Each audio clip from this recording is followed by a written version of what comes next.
Responder. He just texted me and said I can start. I mean, I don't know what that means. I can't hear anything. I'm hearing echoes from the entire room.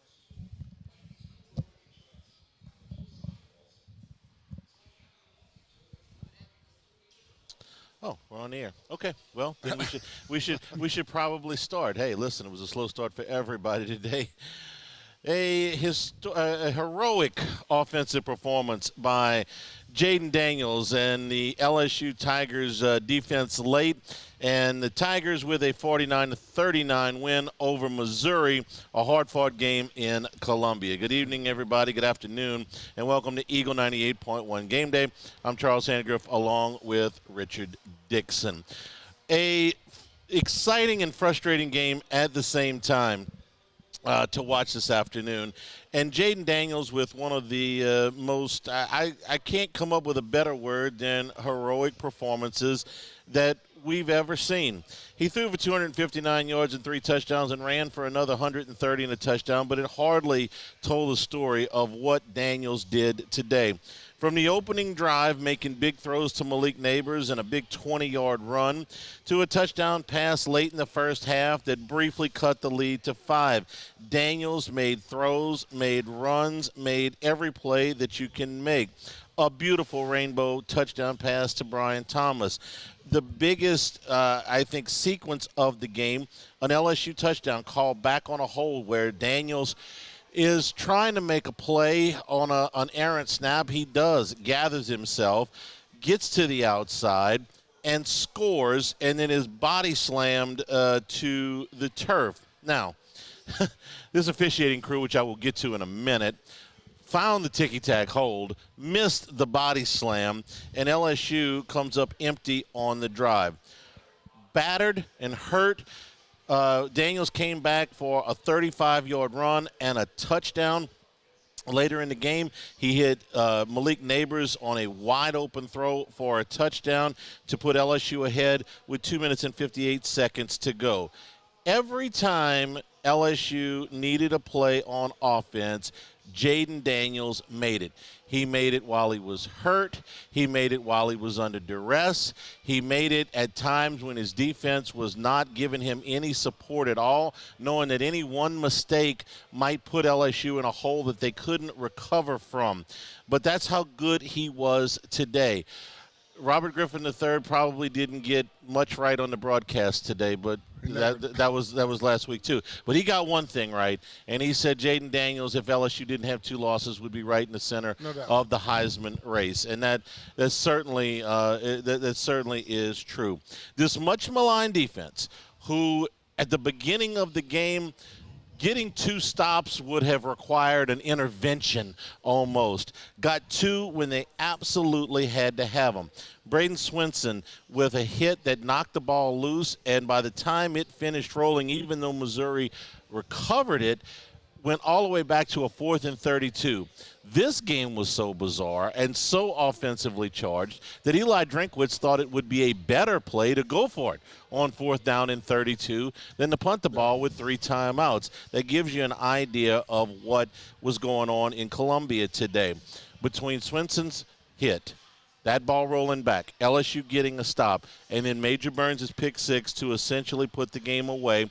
The LSU defense, which early in the game looked every bit as bad as they did a week ago, came up with 2 big plays when they absolutely had to have them. And that was what this game was. It was a litany of big plays, both offensively and defense, that LSU made just a few more than Missouri did today. Yeah, I mean, it was a game that I was texting you in the first half. I was just as mad as I felt like I was continuing the aggravation from last Saturday night. And, what disappoints me the most is Jaden Daniels is playing good football. And the way he is playing, and when you go out there and let him score on the first 3 drives, it just frustrated me to the ends. I couldn't understand it. But you know what? We won the game. Missouri's miscues helped us out a lot. But, we won the game. I'll say that. the drops that Missouri had certainly did help. But in the second half, LSU got really, after the first 3 drives, got more into zone than they dropped had. The zone, and they played a soft coverage in zone. They were going to keep everything in front of them, and it prevented the big plays. But, like I told you earlier, Mason Smith played his best game this season so far. He really got after it. I really liked his play. But it was just one of those games where, the offense started slow, which scares me to death because when our offense is slow, I don't feel like we have a shot right now. They have all the pressure in the world. Well, they have all them. the pressure in the world. They're going to the huddle every time saying, hey, we have to score and prevent anybody. We got to score with the team. But, we made big plays. Thank God for Burn. We got 2 turnovers today. And without those turnovers, I don't know where the game That's goes. the 14 points. That's the difference in the ball game. So they did a few things today. When we criticize them for not doing anything schematically or personnel-wise and it doesn't work, we have to give them credit when they do. Couple of things. Obviously, getting out of the man coverage, okay? When you see Luther Burden being covered by Andre Sam or shed by a linebacker, you've been schemed up. So they got out of that. And Sage Ryan, I thought, held his own on one side and Zy Alexander on the other. And that's the only corners that we saw today, really. We didn't see Welch. We didn't see Denver Harris. And we didn't see Terrence Stamps. So this was up to Ryan and Alexander to really kind of hold things in place with Burns and Andre Sam. And this put Harold Perkins in the nickel, where ordinarily we don't like that very much. Great pick. But LSU was able to get a little bit of pressure with the 4-down linemen. And that pick that Perkins had came at a huge point in the ball game where it looked like Missouri might run away and hide. There's no doubt, but you're saying a little bit of pressure. That little bit of pressure happened in the second half. It's still something that just baffles me because I watch these guys. I think they're very talented, and I just don't understand how nobody's getting home. I'm listening to Marlon Favorite talk. I'm listening to everybody talk. I'm texting people. I'm like, what is the deal? Because nobody's getting off blocks. It's tough. When you go back and look at the first half of this game, I don't give a dang who's covering anybody. When a quarterback has 5 seconds to throw the ball, he's going to find somebody open. The hardest thing in the world, you get 4 seconds, every DB looks bad because you can't cover somebody that long. And as much complaining I've been on the secondary, this was a game where I'm like, okay, there's a lot of things that they gave the quarterback too much time. The officiating in this game, which is anybody that listens to me knows the awful, absolute last thing I want to talk about. Nothing that I hate talking about. There's enough problems on LSU's defense that we don't need to talk about the officiating, but the officiating was terrible. Well, when it's this bad, you have to mention it. And the reason, if you haven't, the reason I don't like it is we can sit here like every other post-game show in the United States of America and whine about the calls, okay? That happens every week in every sport, okay? You don't like the umpire strike zone, you don't like the umpire calling the ticky-tack fouls in basketball that's sending to the free throw line, and you don't like something that the officials are doing. But you have to have some control of the game. And these officials came about as close as you can come to losing control of the game. This was chippy early. These teams have no history, okay? This is LSU's second trip up there and the first time with a crowd. These coaches have no history. These players have no history together. But this was chippy from the beginning. I thought that Missouri was borderline dirty early. No doubt. And they did get Johnny Walker thrown out of the game. I get it, though. Missouri is playing little brother right now. I mean, they're not necessarily – they're new to the SEC to me, but what? They came to the SEC in 2011, yes. 2012. They're playing an SEC name brand powerhouse. They came in there with an undefeated record saying, let's do it. And I felt like that's how they were approaching the game. They were like, we're not going to get big brothered. We're going to be the guys that bully these guys. They tried to bully them. It was too aggressive because they got a lot of penalties. But, I mean, I saw where they were coming from, and they were trying to set the tone early. Which is fine. This is what the officials are here there for. I got no problem with being aggressive. I got no problem with you even being a little bit chippy, okay? But at some point, the officials have got to get control of the game back, and I thought they lost it a little bit at times in the first half. Even if they hadn't, okay? From missing the tush-push touchdown at the beginning. I thought that was going to be the worst one. Jaden Daniels was halfway to St. Louis. I thought that was going to be the worst one. The flinch on the goal line, missing it was just the beginning. Egregious. The holding call on that key third down run by Brady Cook where Swinson is basically in a full Nelson, okay? I mean, it looked like a wrestling hole. King Kong Bundy would have been proud of that one, and that gets him a key first down. The false start at the goal line that ended up costing LSU dearly. The ticky-tack holding call on Pimpton, I'm not – listen, it was, yes, was by the letter, was it a hold? Yes, am I calling that at that particular point? I don't know. I got more of a problem with LSU for being in that damn formation to begin with. But you miss the body slam in the, I'm sorry, Daniels is in the end zone. There's some stuff I'm willing to let go, but it's the starting quarterback. This is not one of these no harm, no foul things. You're trying to knock the only guy that can beat you on the other side out of the game, and you did it dirty, and you did it right in front of that same damn line judge who's got blinders on that missed the touchdown on the push earlier in the game, and he lets it go. That's look, if you're a lip reader, you know that Brian Kelly used some grown-up words on the sidelines today. That's where I would have had a string of grown-up words that would get me fined quite heavily if I said them on the air today, because I thought that was the biggest BS play that happens right here. I mean, my goodness, this can't be a bigger play in the game.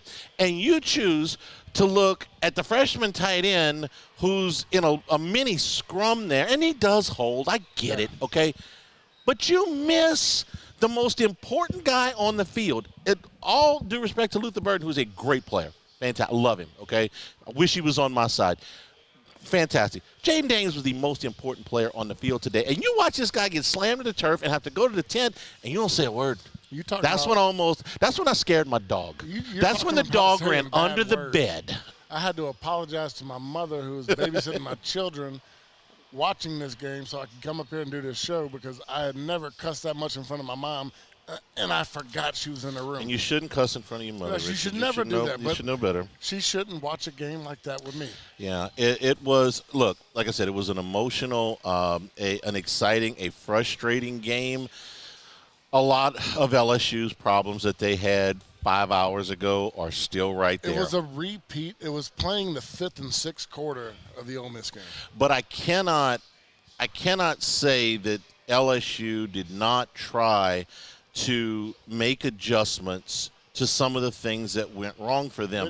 And it started with they tried to run the ball, okay? They ran a lot. They ran almost to the point where I looked at it in the first half, and it's like if they want to get in a shootout with Missouri, this game can end up 63-61. But what they tried to do, and I thought it worked just enough, was they tried to run in the center of the field. They tried to run between the tackles, and Logan Diggs was fantastic again. And they ran the ball with success that they took enough time off the clock that it reduced the number of snaps that the defense had to stay on the field. Last week it was 88. This week it was 68. That makes the difference in one score. You ended up winning. Essentially, you won the game by one score because you got the pick six late. So they did address tempo without hurting the offense, but trying to help the defense just a little bit. They needed to get more pressure. They went to a four-man line. They needed to make some decisions in the secondary. They did that. For better or for worse, the guys that played out there today did the job in the second half enough to get them home. No, they made some adjustments. I mean, look, we ran the ball great tonight, but I was texting somebody. The running game's frustrating to me because we only have one run play. We have one run play to the left or right up the middle, depending on the handoff. I was texting guys, and look, we're running the ball well. That's because everybody's scared to death of us throwing the ball. Did you understand in the first half, we couldn't throw a deep ball? Everybody's covering. They're backing off. They're daring us to run the ball. So, yeah, we had a great running game today, and that's something we need to keep doing. But it wasn't something that just, you were like, we're doing a great job. Blake Baker was asking us to run the ball today. Wouldn't you? Yeah. I mean, and it kind of worked to LSU's favor. I mean, they ran it for 6.5 yards a carry today, but it reduced the number of snaps on the other side. You watch the last two games of LSU football, you're like, hey, we can't let them beat us with a deep ball. So sure. And that's what they were going to give us. And then when they ran the football, it did allow them. There were some deep balls. There was a beautiful throw to Brian Thomas. It took a while. The other one of Neighbors. You had to beat them so bad with the run game. They were like, all right, guys, we got to start focusing back in. And then we beat them with a deep ball. 499-9898 is the number to call on the LaBerge hotline. We are at Rouse's, Burbank and Lee. Come on in. All of you, listen, 5 home games out of 6.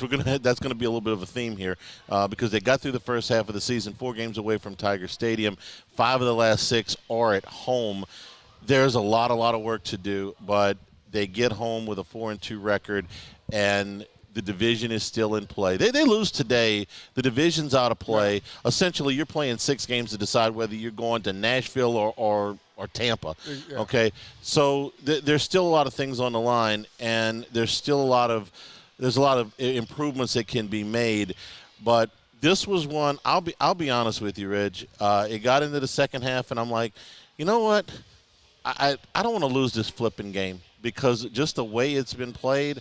I don't want to lose this game. I felt at times I'm going to use a word that I think gets overused a bunch in sports. And, I think it gets used a bunch. I thought LSU got disrespected today. No doubt. I thought they got disrespected by Missouri. I thought they got disrespected by the officials. And I didn't want to lose that game. Not only disrespected, I felt like same thing. Missouri did not respect LSU's defense. And they shouldn't have. They shouldn't have. They get in that formation on the first conversion try, okay? And not everybody, but a lot of teams in the country will get into that. Everybody shifts over. Big apple. Everybody shifts back over. Everybody comes back. Everybody knows the play. Yeah. You don't run a play out of that because your quarterback's going to get his ass kicked. Yeah. They ran it. They scored, and it was like, heck with you guys, man. I was waiting for an onside kick the next play. I'm like, they don't care. They do not respect us so bad that go ahead and onside kick it. You are putting your starting quarterback in that position to take a lick because you don't have any respect for that defense. Yeah. At that point, I'm like, are you kidding me? And LSU responded. Took them a while. Took a while. We'll take a break. Come back with your phone calls. This is Eagle 98.1 Game Day. Life in Louisiana is like a run-on sentence. A poem that doesn't rhyme. Life is here, now. For life's moments, big and small, always there. The right card, the right care.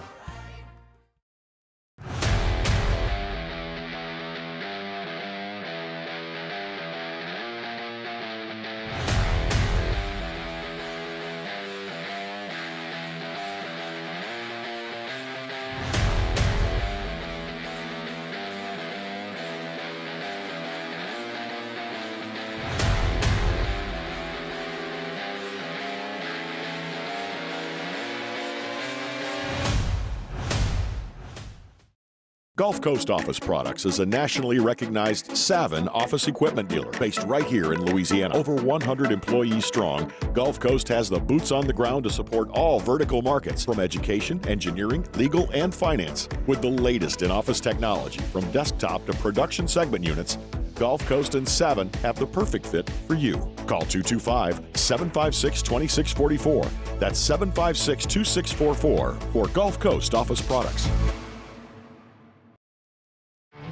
There it is, the extra mile, on the border of expected and extraordinary, for those willing to go further, like vans customized for work or play, with safety and tech to keep you connected, supported by a 5-star sales, service, and finance team, and backed by the 1-star you know.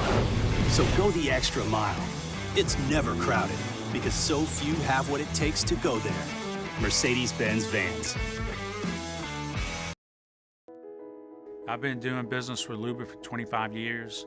They're dependable, trustworthy. It's just the attention to detail with our clients.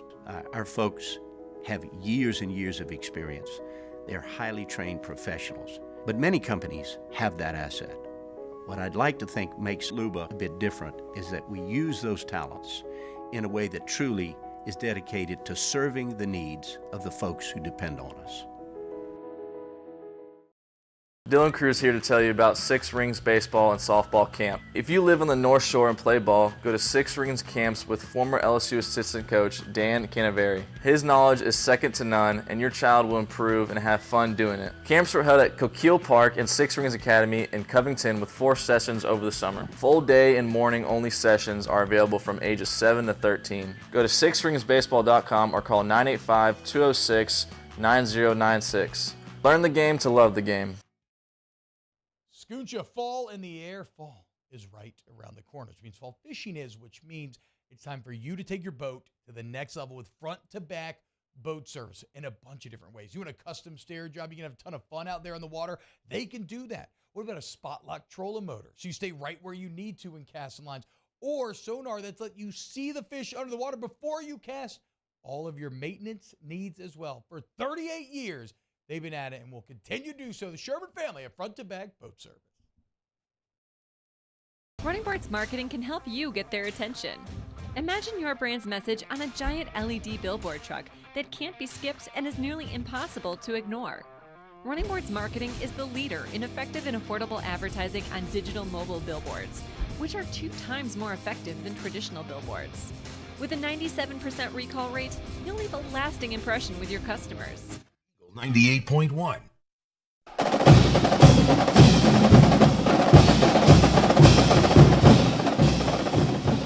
Eagle 98.1 Game Day continues here from Rouse's. We're at Burbank and Lee.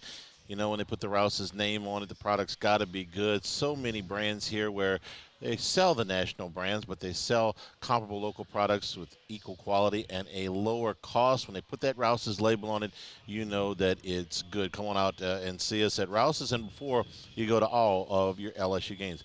5 of the last 6 are at home, Rich. Did I mention that? Thank you. I'm going to mention that a few more times. All right, 499-9898 is the number to call on the LaBerge hotline. Andrew in Laplace leads us off. Andrew, welcome into the show. Hey, guys. Thanks for taking my call. I'm just going to say, if we're going to line up our DBs, 10 yards off of the wide receivers, we should bring pressure basically every time. I think we should be doing that. So I just want y'all's opinion on that. Thank you, Andrew. This is your corner of the store. Go ahead. You can't bring pressure every time, but I get what you're saying. When we're playing this soft, you can play a soft coverage, but you have to play the technique right. We're not playing it right. We are on our back heel when they're catching the ball. You play soft to react to what's in front of you. We're playing soft and then still waiting to see what happens. That's the biggest problem. I mean, yeah, do we want more pressure? Of course. We're not getting any pressure at all right now. We need it from our front four, but bringing it off the side. But, yeah, I have a huge problem with the soft coverage. There's a right way to play it, and the technique our guys are playing soft coverage is not the way you do it. What you're asking for is high-level play out of the secondary. I'm asking for guys to freaking attack the football. Yeah. And what I'm asking for is something just a little bit elevated of an absolute disaster. Because against Florida State and against Ole Miss, and even at times against Arkansas, it was an absolute disaster. With the offense that they've got, all I can realistically hope for, what you're asking for is not wrong. It's just not realistic. No. I'm asking for something that is one step above a 4-alarm fire. Okay, and I think they got that in the second half today. And against a pretty good quarterback and against an excellent wide receiver, they slowed them down. Now, the drive that put them up 39-35, they went right through them like through a tin horn.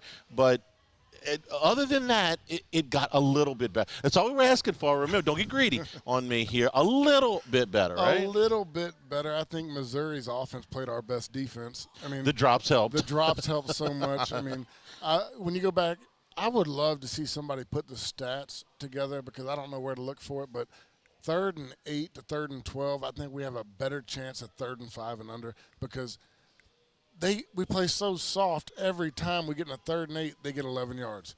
Every time we get in a 3rd and 12, they get 13 yards. We play so soft. It's just frustrating to me because I hate to talk about kids. And, I've made mistakes, and my parents hated people talking about me. But it's just if you're going to play that style of coverage, you got to play better technique. 499-9898 is the number on the LeBears hotline. Max is in Baton Rouge. Max, welcome into the show. Hey, guys. Happy to be calling in after a win instead of a loss. Here's my thing with the secondary.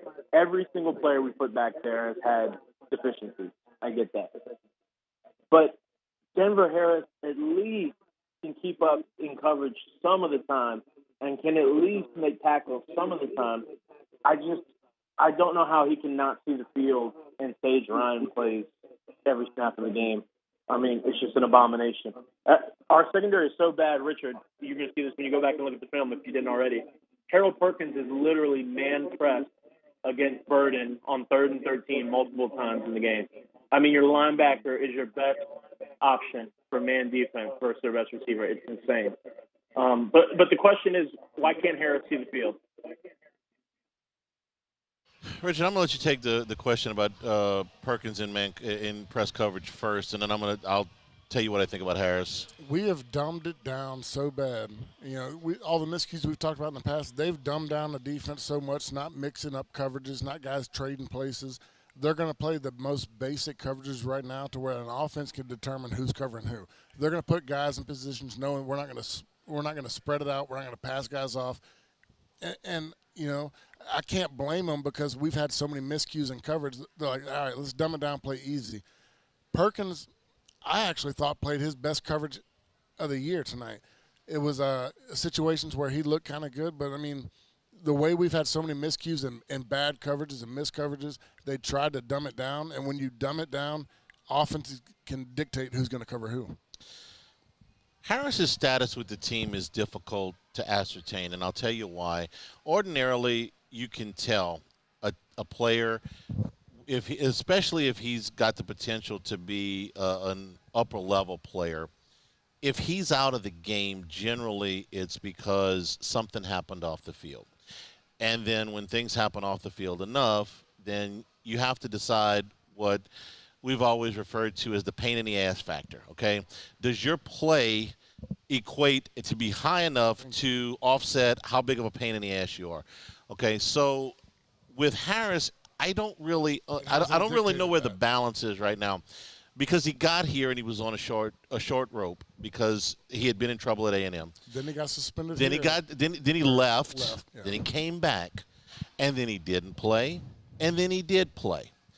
And today he was there, but he didn't play. And at one point they said he went back to the locker room. So I'm at a loss. Ordinarily, I can figure this stuff out pretty easy.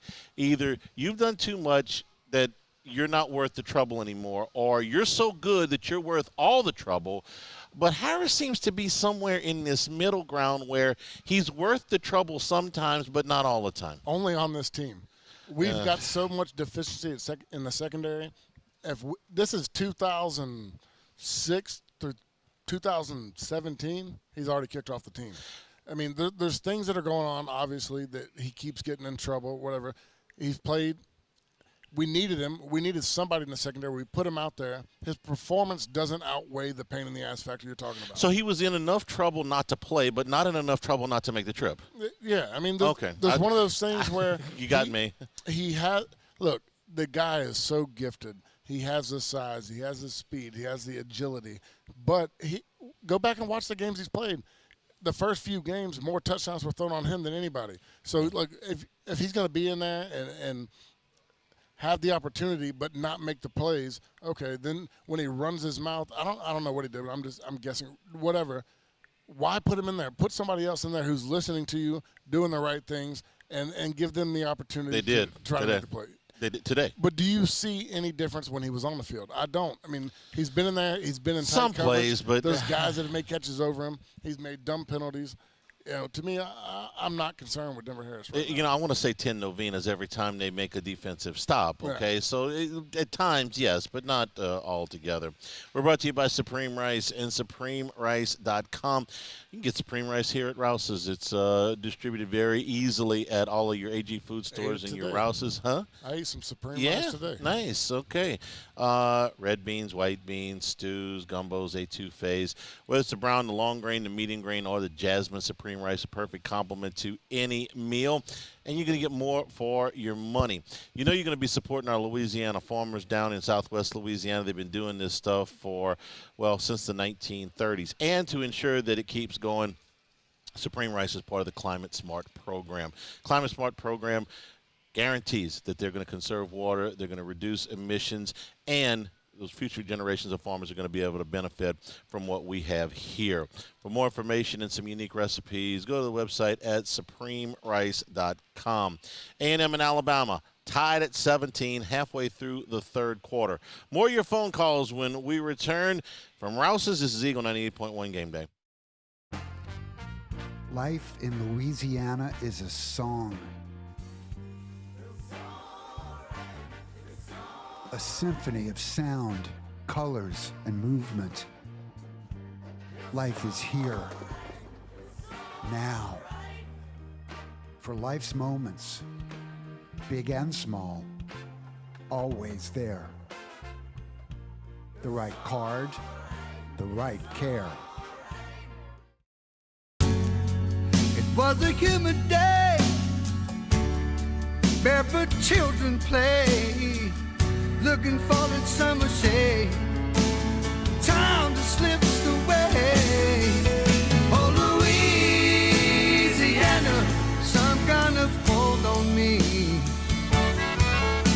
Like cypress stumps, your roots are planted deep inside of me. Gulf Coast Office Products is a nationally recognized Savin office equipment dealer based right here in Louisiana. Over 100 employees strong, Gulf Coast has the boots on the ground to support all vertical markets, from education, engineering, legal, and finance. With the latest in office technology, from desktop to production segment units, Gulf Coast and Savin have the perfect fit for you. Call 225-756-2644. That's 756-2644 for Gulf Coast Office Products. There it is, the extra mile, on the border of expected and extraordinary, for those willing to go further, like vans customized for work or play, with safety and tech to keep you connected, supported by a 5-star sales, service, and finance team, and backed by the 1-star you know. So go the extra mile.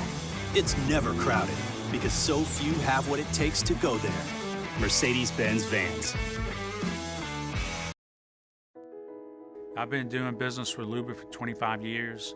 They're dependable, trustworthy. It's just the attention to detail with our clients. Our folks have years and years of experience. They're highly trained professionals, but many companies have that asset. What I'd like to think makes Luba a bit different is that we use those talents in a way that truly is dedicated to serving the needs of the folks who depend on us. Dylan Cruz here to tell you about Six Rings Baseball and Softball Camp. If you live on the North Shore and play ball, go to Six Rings Camps with former LSU assistant coach Dan Canaveri. His knowledge is second to none, and your child will improve and have fun doing it. Camps were held at Coquille Park and Six Rings Academy in Covington with 4 sessions over the summer. Full day and morning only sessions are available from ages 7 to 13. Go to sixringsbaseball.com or call 985-206-9096. Learn the game to love the game. Scooncha, fall in the air. Fall is right around the corner, which means fall fishing is, which means it's time for you to take your boat to the next level with front-to-back boat service in a bunch of different ways. You want a custom stair job, you can have a ton of fun out there on the water, they can do that. What about a spot lock trolling motor, so you stay right where you need to in casting lines, or sonar that's let you see the fish under the water before you cast? All of your maintenance needs as well. For 38 years, they've been at it and will continue to do so. The Sherman family of front-to-back boat service. Running Boards Marketing can help you get their attention. Imagine your brand's message on a giant LED billboard truck that can't be skipped and is nearly impossible to ignore. Running Boards Marketing is the leader in effective and affordable advertising on digital mobile billboards, which are 2 times more effective than traditional billboards. With a 97% recall rate, you'll leave a lasting impression with your customers. 98.1.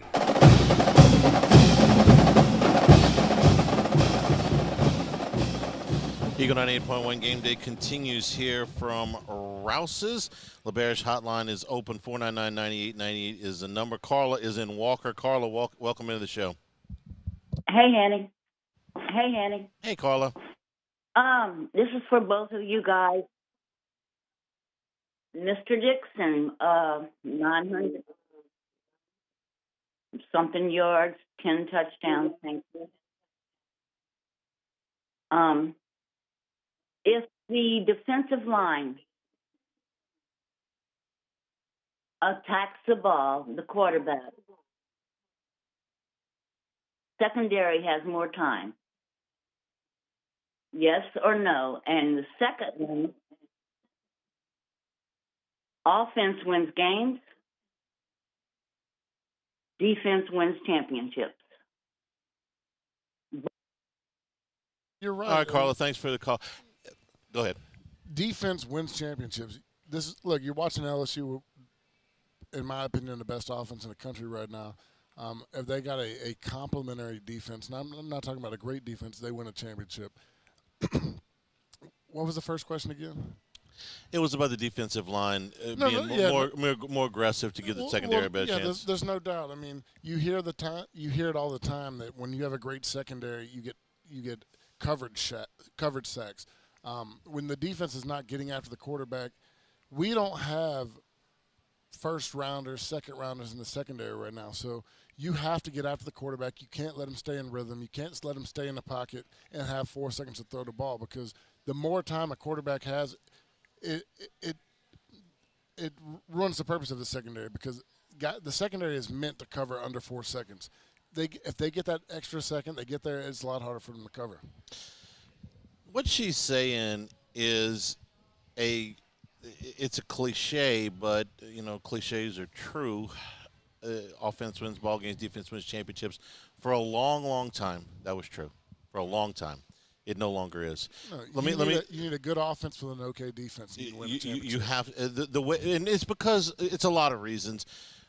The rule changes are obvious, but the amount that saying that she just gave us came about in the 1960s. Okay, when the AFL was putting up play action passes, which was a new concept at the time, and they were throwing the ball way more than they did in the NFL. The NFL came up with this cliche, which is that, man, you can do all of that, flashy crap that you want, and we're not gonna defense wins championship, and that was correct for a long time.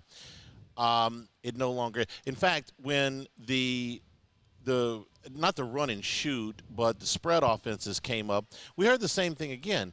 Oh man, try to come run that stuff in the Southeastern Conference. Yeah. And Urban. That was when I was playing. Yeah, and Urban Meyer did. And before that, Steve Spurrier ran the fun and gun, and they were like, man, look, you better learn how to run the football and play defense. That day is gone. Here's the last 6 national championship games. Georgia scored 65 and won last year. They scored 33 and won the year before that. They scored 52. Alabama scored 52 the year before that. LSU scored 42 the year before that. Clemson scored 44 the year before that. And you get the idea. You have to score a lot of points to be really successful in college football now, and in the NFL too, for that matter. You can't win games 17-14. You can't count on winning games 17-14 anymore. The rules protect the offense. Yes. They protect the offense. They protect the quarterbacks. And even Nick Saban, as brilliant a defensive mind who has ever put a whistle around his neck, made this, made this decision, going on 10 years ago now, with Lane Kiffin, when he brought Lane Kiffin in, 8 years ago anyway, and said, listen, we can't count on that game that they won in 2011, 9-6, LSU. Can't play that game. You can't even play the national championship game that finished 21-0 anymore. What did we talk about Friday? I said you need 5 to 7 stops a game. Yeah, and I laughed at you. And you laughed at me. I think we got 4 tonight. Whatever. Well, you got 2 at the end when you had to have them. Yeah, those 2 I know. For a while there, I thought the punter was in the student section. He was just having a ball because there was no real need for him on the field. Yeah, but I get what she's saying. You always have – I'd love to see the stat, but you probably – every championship team has a top 35, top 40 defense. Yeah, you have to play competent defense. And listen, I'm not criticizing Carl. I understand what she's saying. Yeah. everybody wants certainly a defense better than what they got now. You got to do better than this. Defense to win a championship anymore. You probably won't have one because if you have a great offense, you have to have a great offense, and if you have a great offense, you're going to be compromised some defensively. We have no better example than the 2019 team, the best offense in the history of college football. And what happened? The defense in the second half of the season started to give up some points, right? Why? Because they were exhausted. They were on the field the whole time. They don't get to catch their breath on the bench when you score in 5 plays. Richard, you played on a national championship team. How good was that defense the first 6 games of the season? We had a pretty damn good They were defense, really good. Yeah. How good were they the second 6? They were exhausted. They were scoring too exhausted. many points. Plus Auburn cut block Glenn Dorsey. But, yes, they gave up a bunch of points in the second half of the season. I feel like I played in the middle of the transition. You did. You did. We played with a top 10 defense, top 15 defense most of the time. And we needed to score 20. If we scored over 20, we were going to win. And that's how we felt. And this is a little bit different era where I'm like, and that's probably where I'm jaded when I get so mad and so frustrated because I'm like, I relied on the defense. I knew we could not score every drive, but I needed them to get 2 consecutive stops. I needed them to give us the opportunity to score on one of our 2 drives. You get 2 stops, we'll score 1. We played in to where we needed the defense. And now when I'm watching this game, it's just upsetting. As great as this offense has been, we just need 2 stops, and I've been begging for it. And I'll use a pro example here of the type of defense that I think I might lean towards if I was at the college level right now. 2009 New Orleans Saints defense wasn't great statistically as far as giving up yards. But one thing they were great at was causing turnovers, and they were aggressive, and they went after it. And sometimes they got burned. Yeah. Happened a good bit. But they had an offense that they believed could score on anybody, and all they needed to do was steal a possession or 2, and they felt like they were good. And they won a Super Bowl out of it. When you have a great offense, all you want in a game is consecutive stops. If you give the opportunity to go up 14, you score twice and hold them twice, you feel good. I would rather, they just don't have the personnel to do it. I would rather play man coverage all day long. Huh? I want man coverage to where right now, and that's what I'm used to. I'm used to great DBs playing man coverage. Yeah. You might get burned once or twice, but you're going to make 7 plays for every 3 plays you give up. The word, yes, but the word I would use is aggressive. Yeah. I would like to have an aggressive defense. I want one that blitzes with this offense, okay? Yeah. One that blitzes a lot, one that's trying to cause turnovers. And if you throw a ball over my head, God bless, I'm going to give the ball back to my offense. I'm going down and scoring. You get it again, and I'm going to blitz your ass again. I'm going to hit you on one of these plays. Yes, I only got to get you once or twice, okay? But now you got to have a great offense to play defense like that. Yeah. And they just simply they got the great offense, but they don't have the cover people. They don't have the secondary to do that. We don't have the D-line right now. You don't have the D-line. You have to get home with 4 at least a couple times a game, and we're not doing that. They got a little bit better today. A little bit better. A little bit. Work with me here, please. 499-9890 is the number to call. Tom is in Baton Rouge. Tom, welcome into the show. Hey, Charlie. Good to hear you, buddy. The thing I'm up to is penalties. I was interested in that, particularly the disconcerting penalty. If we could, I'd love to see in a newspaper where there's how many offensive penalties, how many defensive penalties, and what kind of penalties they are. Just comment on penalties in general. Today's game featured 22 accepted penalties, and I want to say 3, maybe 4 or 5 more that were declined, and probably 10 more that were missed. And there were 11 on Missouri and 11 on LSU. So I did not feel like the officiating was biased so much as it was incompetent. The clapping penalty. Okay, here's the intent of the rule. The intent of the rule, as I understand it, is if you are trying to deceive. This requires a little discretion from the officials. That's my problem with if you are trying to deceive and you are going with a clap while the quarterback's cadence is going on and the clap is a signal, then yes, you should be flagged for it. The same way the nose tackle can't go say hut. Okay, that's a penalty. That's easier to get away with than clapping. Well, I always wondered if you could have a ventriloquist play defensive end. Been great.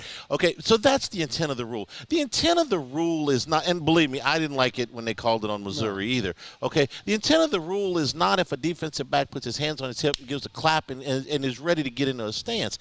So I thought they overplayed that one a little bit.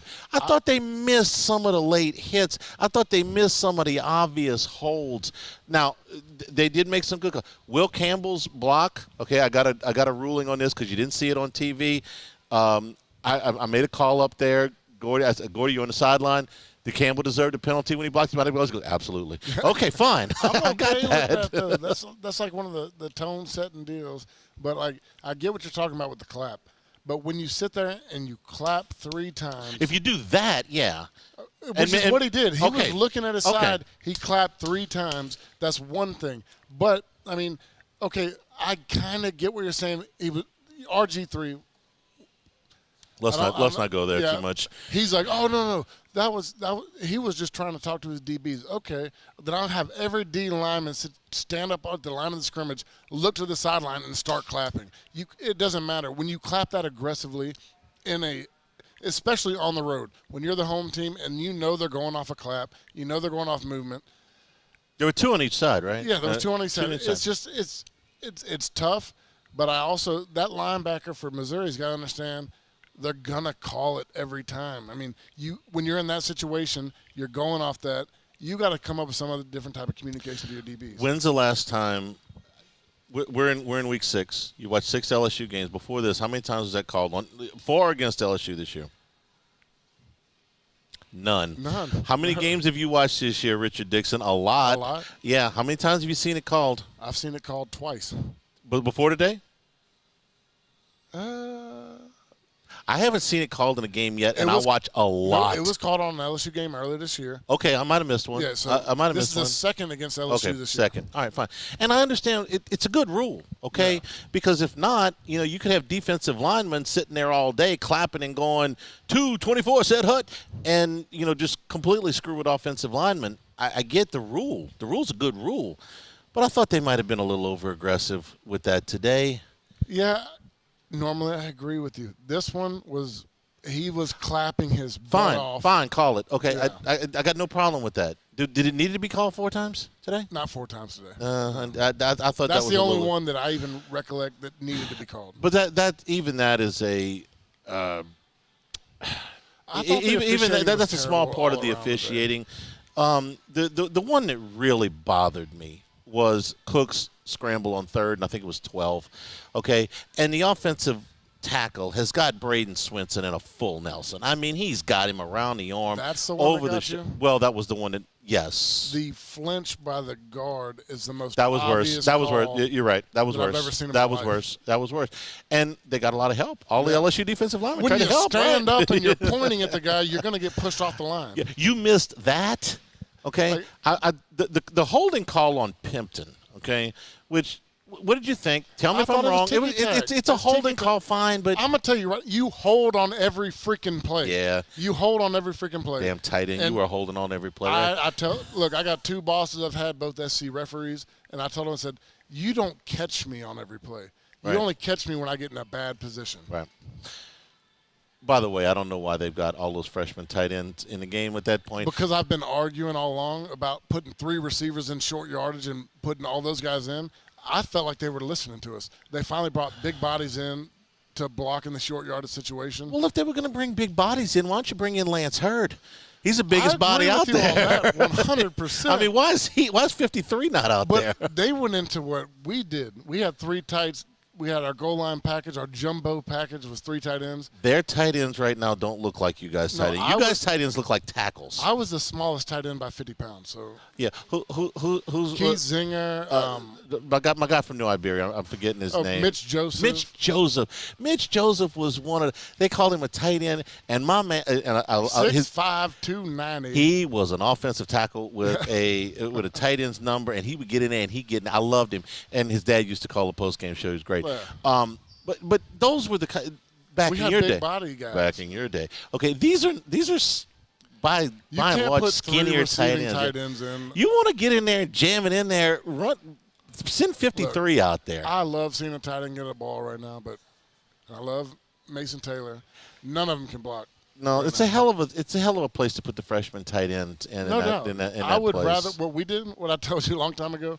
Our offensive linemen, we had 2 or 3 that had a second jersey, and we got in a situation. They changed jerseys and they came in as tight ends. Right, Durasic who ended up as a guard. Every year we had an offensive lineman that had a jersey swap when we got in goal line. You think if they put like an 80-something jersey on Hurd, they could sneak him in there and nobody'd know?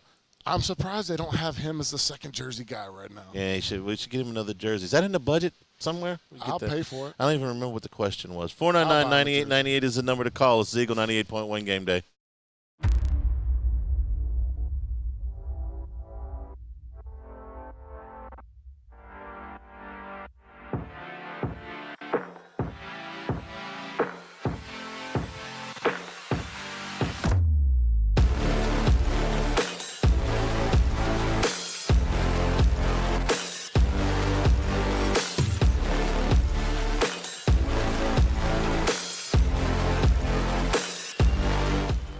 Gulf Coast Office Products is a nationally recognized Savin office equipment dealer based right here in Louisiana. Over 100 employees strong, Gulf Coast has the boots on the ground to support all vertical markets, from education, engineering, legal, and finance. With the latest in office technology, from desktop to production segment units, Gulf Coast and Savin have the perfect fit for you. Call 225-756-2644. That's 756-2644 for Gulf Coast Office Products. There it is, the extra mile, on the border of expected and extraordinary, for those willing to go further, like vans customized for work or play, with safety and tech to keep you connected, supported by a 5-star sales, service, and finance team, and backed by the 1-star you know. So go the extra mile. It's never crowded, because so few have what it takes to go there. Mercedes-Benz Vans. I've been doing business with Luba for 25 years. They're dependable, trustworthy. It's just the attention to detail with our clients. Our folks have years and years of experience. They're highly trained professionals. But many companies have that asset. What I'd like to think makes Luba a bit different is that we use those talents in a way that truly is dedicated to serving the needs of the folks who depend on us. Dylan Cruz here to tell you about Six Rings Baseball and Softball Camp. If you live on the North Shore and play ball, go to Six Rings Camps with former LSU assistant coach Dan Canaveri. His knowledge is second to none, and your child will improve and have fun doing it. Camps were held at Coquille Park and Six Rings Academy in Covington with 4 sessions over the summer. Full day and morning only sessions are available from ages 7 to 13. Go to sixringsbaseball.com or call 985-206-9096. Learn the game to love the game. Scooncha, fall in the air. Fall is right around the corner, which means fall fishing is, which means it's time for you to take your boat to the next level with front-to-back boat service in a bunch of different ways. You want a custom stair job, you can have a ton of fun out there on the water. They can do that. What about a spot lock trolling motor? So you stay right where you need to in casting lines. Or sonar that's let you see the fish under the water before you cast. All of your maintenance needs as well. For 38 years, they've been at it and will continue to do so. The Sherman family of front-to-back boat service. Running Boards Marketing can help you get their attention. Imagine your brand's message on a giant LED billboard truck that can't be skipped and is nearly impossible to ignore. Running Boards Marketing is the leader in effective and affordable advertising on digital mobile billboards, which are 2 times more effective than traditional billboards. With a 97% recall rate, you'll leave a lasting impression with your customers.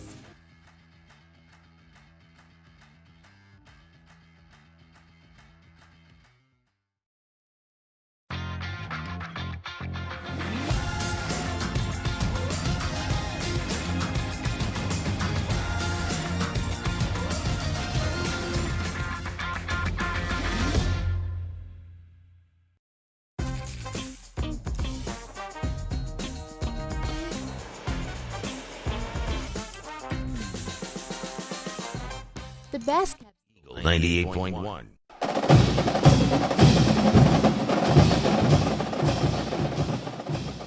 Eagle 98.1 Game Day here from Rouse's Burbank at Lee. 499-9898 is the number to call.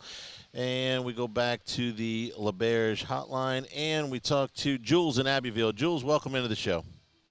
How y'all doing, fellas? Hey, number one, I guess some of those players that didn't play were the numbers I ripped off last week on the show. Number two, no pressure whatsoever. We need to go to the Atlanta Falcons grits blitz. See if we can put some pressure. And just the sloppy. You're coming out of a commercial between quarters and having a penalty. First and goal, have a penalty. And it's just so much I can say. Anyway, enjoy y'all. At least we got the win. Thank you, Jules. We appreciate it. No, he's right. There was a penalty coming out of one of the timeouts. You lost Charles Turner in this game, and they essentially had to bench Marlon Martinez for a couple of bad snaps and then a holding penalty, and they got the freshman in there, DJ Chester. Those were just some of the things. You had 11 flags today, okay? And while I thought the officials did a lousy job today, a lot of those penalties were legit penalties, and it's like, hey, that was a foolish play. I think there was more penalties missed than talking about just the calls. I mean, we had a few ticky-tack calls, but there's a lot of them missed.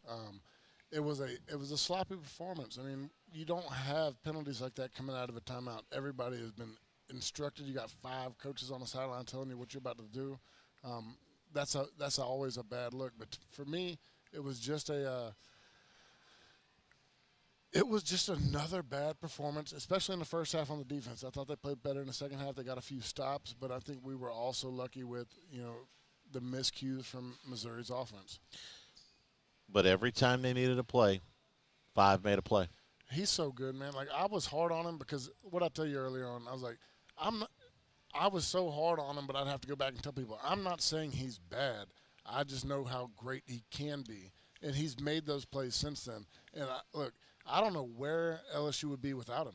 I mean, if we didn't have him the last 2 years, I love Nuss, but I mean, Jaden Daniels is our leading rusher. Nuss can't do that. I can tell you where you'd be without him. You'd be 2-4 instead of 4-2. Yeah, 100%. Honestly, and that's got nothing to do with his backup. He's been that good. Yeah, and what did Daniels have? I saw him tap his helmet, went out for 2 or 3 plays. You mean after he got illegally body slammed to the turf after he had scored? That play, he went in, and I can only imagine how he's breathing right now because apparently it was a rib. So bad. Yeah. You could tell it, like when he would try to throw the ball for a little bit, he was so tight it hurt him. They adjusted the flak jacket to get him back in there, and if I'm on the other side, I'm like, okay, right now he's laboring. Let's get after him. And he promptly breaks off a 35-yard run and burns you, and it's like, okay, no, he may be hurting, but he's still good. That's 100% heart. I mean, that just tells you who he is. Because I was watching that play, watching him move after, and I was looking. I was like, man, he's got to come out. He can't do it anymore. And I was very concerned he wasn't going to be able to go back in. I didn't think he could. I mean, when he did come back in, you could see him like just favoring it. It was hurting him. He couldn't move, and I was like, man. But he makes 2 plays after that. He zips that ball on the crossing route to Neighbors, okay, that's a hell of a throw if you're 100% healthy, and then a 35-yard run. He's playing off adrenaline at that point. Yeah, he's going to be a very sore guy tomorrow. I don't doubt that at all. Suzanne in Baton Rouge is next. Suzanne, welcome into the show. Hi, guys. Just have a couple of things I want to ask you about. One for clarity, and just an observation I want you to give me your opinion on. First of all, was I dreaming for the Mississippi State game that they looked like they played a really complete game, or was just Mississippi State just not that good? And the second thing, clarity on the field goal, the missed field goal. do the goalposts not go to infinity like the end zone? So I'll hang up and hear what y'all have to say. Okay, I can answer the second one pretty easily. The goalposts do go to infinity, but that's if it goes. Yeah, that's if it goes over the goalpost. Then you got to make a decision. The A&M Arkansas game last year that was played in an NFL stadium. Okay, where the goalposts are a little bit higher.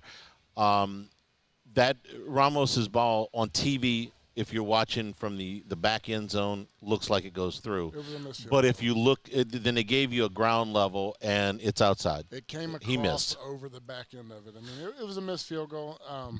It was a close missed field goal. It's one that's hard to tell. The first part, Mississippi State was terrible in that game. You're our Mississippi State guru around here. They're still searching for an identity. It looked like they found it a week after against South Carolina. They threw the ball for almost 500 they scored yards. A lot of points today. I mean, they've started. Yeah, but they played a non-conference game today. I'm talking about the conference game. They scored 30 against South Carolina, and Georgia didn't. Yeah. Okay, they threw the ball for almost 500 yards in that game, but they weren't that offense when LSU saw them. When LSU played them, they were still trying to run a new offense. They were trying to force things on these guys that were very uncomfortable. You had a program that had 3 years of running the air raid offense, and they were trying to change it.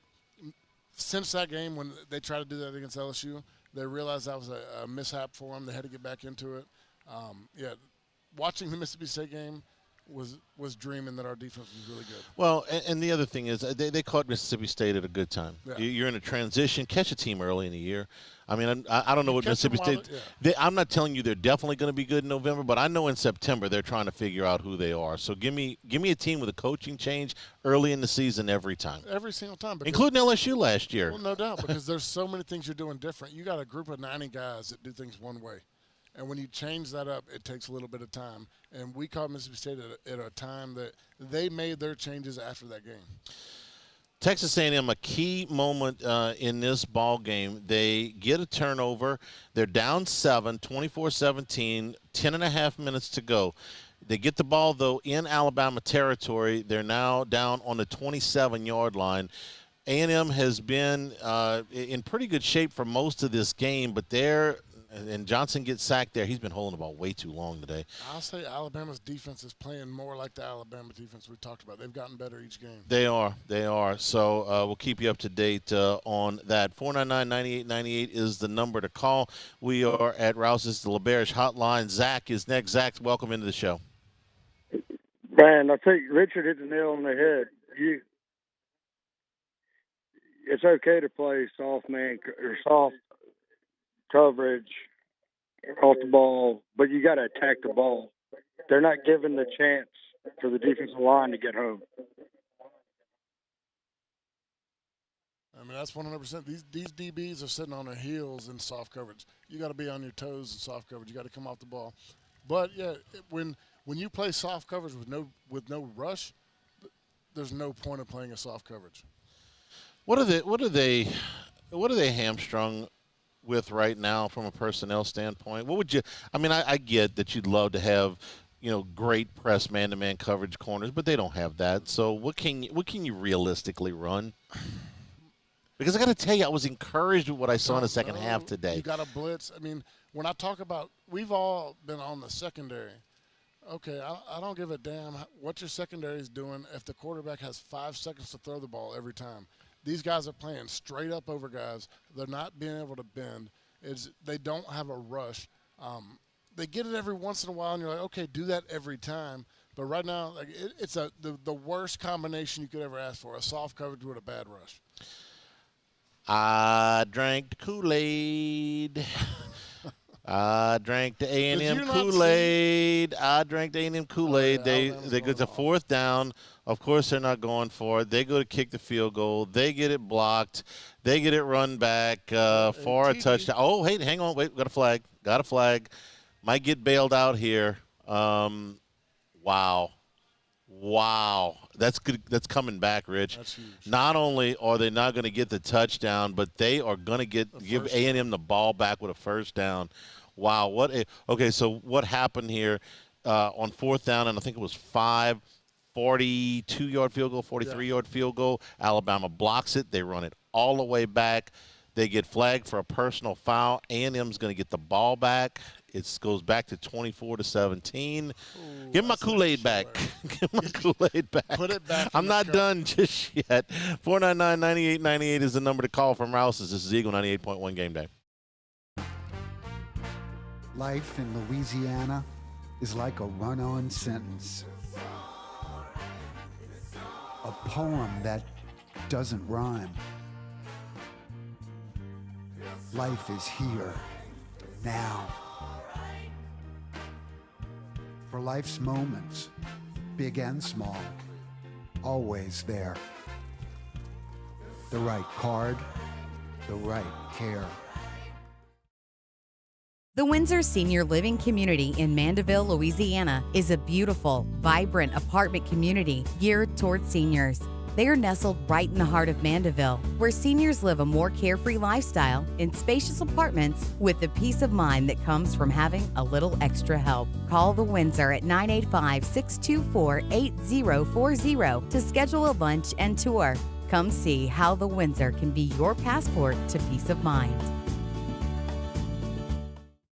Gulf Coast Office Products is a nationally recognized Savin office equipment dealer based right here in Louisiana. Over 100 employees strong, Gulf Coast has the boots on the ground to support all vertical markets, from education, engineering, legal, and finance. With the latest in office technology, from desktop to production segment units, Gulf Coast and Savin have the perfect fit for you. Call 225-756-2644. That's 756-2644 for Gulf Coast Office Products.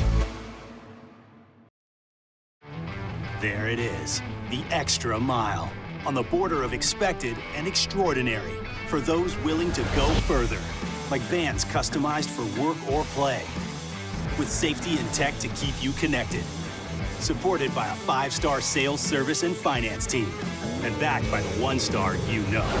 So go the extra mile. It's never crowded, because so few have what it takes to go there. Mercedes-Benz Vans. I've been doing business with Luba for 25 years. They're dependable, trustworthy. It's just the attention to detail with our clients. Our folks have years and years of experience.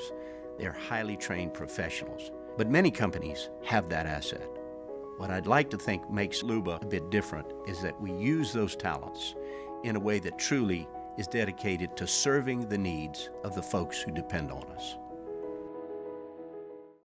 Dylan Cruz here to tell you about Six Rings Baseball and Softball Camp. If you live on the North Shore and play ball, go to Six Rings Camps with former LSU assistant coach Dan Canaveri. His knowledge is second to none, and your child will improve and have fun doing it. Camps were held at Coquille Park and Six Rings Academy in Covington with 4 sessions over the summer. Full day and morning only sessions are available from ages 7 to 13. Go to sixringsbaseball.com or call 985-206-9096.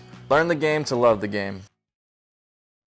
Scooncha, fall in the air. Fall is right around the corner, which means fall fishing is, which means it's time for you to take your boat to the next level with front-to-back boat service in a bunch of different ways. You want a custom stair job, you can have a ton of fun out there on the water, they can do that. What about a spot lock trolling motor? So you stay right where you need to in casting lines, or sonar that's let you see the fish under the water before you cast.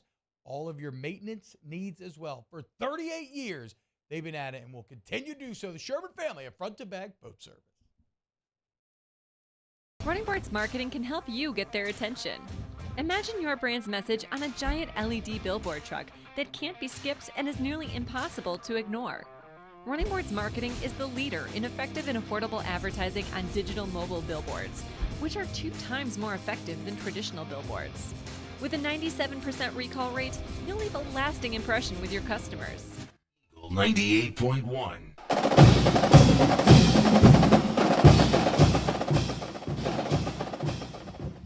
Eagle 98.1 Game Day continues here from Rouse's, Burbank at Lee.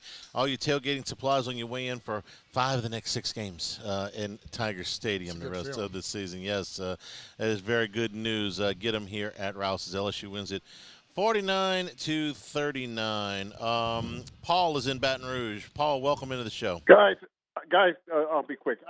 I can live with the clapping penalty. I can live with them getting ready to score and there's motion, and our guys got to stand up to point it out, and they get knocked back, touchdown. Okay, that happens. But at the end of the first half, we call a timeout with 9 seconds. They throw a complete pass in the middle of the field. We have 2 or 3 defenders, 3 seconds left.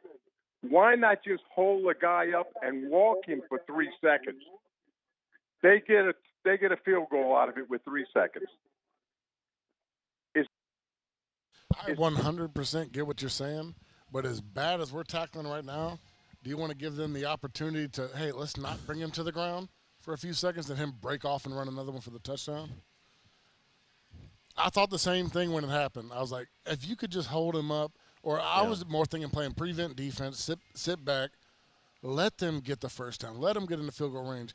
But in other words, like they play usually? play soft like we do normally. Yeah, I mean, that ought to be a natural action at this point. Just don't make the tackle. Okay. Listen, I wish they could play advanced techniques like that. Right now, I find myself appalled at myself that I'm happy that they only gave up 14 points in the second half. I find it appalled that I'm the only one that feels like we lost the game. Yeah. Because the defense, man, look, I played offense at LSU. I played defense my whole life. Defense is the type of person I really am. That's my mentality. And watching these games, I can get frustrated with an offense. I get freaking angry when a bad defense plays. Yeah, I know what you're feeling right now. You're feeling like they beat an inferior team that they should have beaten by more. I just because wanted they play so like, much more improvement on the defensive side. Yeah, and my thing is, I'm not sure that they're all that much better than Missouri or Ole Miss or Arkansas or really anybody in the conference that's left on their schedule. And so I'm trying to take this incrementally. Offensively, we're as good as anybody in the country. Yes. And that's what's killing me. Like, you got to have – oh, man, I'm trying not to lose my cool. The defense has to make stops. We have too many talented guys. You got 5 stars. You got 4 stars. I don't give a damn who you're playing. You have athletes that make plays when you play on a bad high school team. What we're seeing right now is there's just guys not even being close to making a play. And it just is so frustrating because I look at that defensive line. We didn't have to blitz when I played. We had a Tyson Jackson that was going to get loose. We had a Glenn Dorsey that was going to get loose. We had a Ricky Jean Francois that was going to get loose. We could play 4 straight up all day long without a blitz, and we were going to have 2 to 3 sacks a game. We're getting nothing now. How many stops did you say you wanted today? I wanted 5. I think we ended up close. We had 2 picks. Technically, you got 6. Okay, yeah. If you count the last, even if you don't What count the last, if we get 5, we win. You're a genius. I'm a genius. I just didn't think they were going to get 5. No, seriously, the missed field goal at the end, which was kind of semantics. Yeah. They were trying, to whatever. They got 5 before that. Okay, they got in the first half the interception by Perkins. That's a stop. They got. Was that the only stop of the first half? It was. Yeah. It was. They kicked the field goal. The play the gentleman was just referencing. In the second half, you got a missed field goal on the opening drive.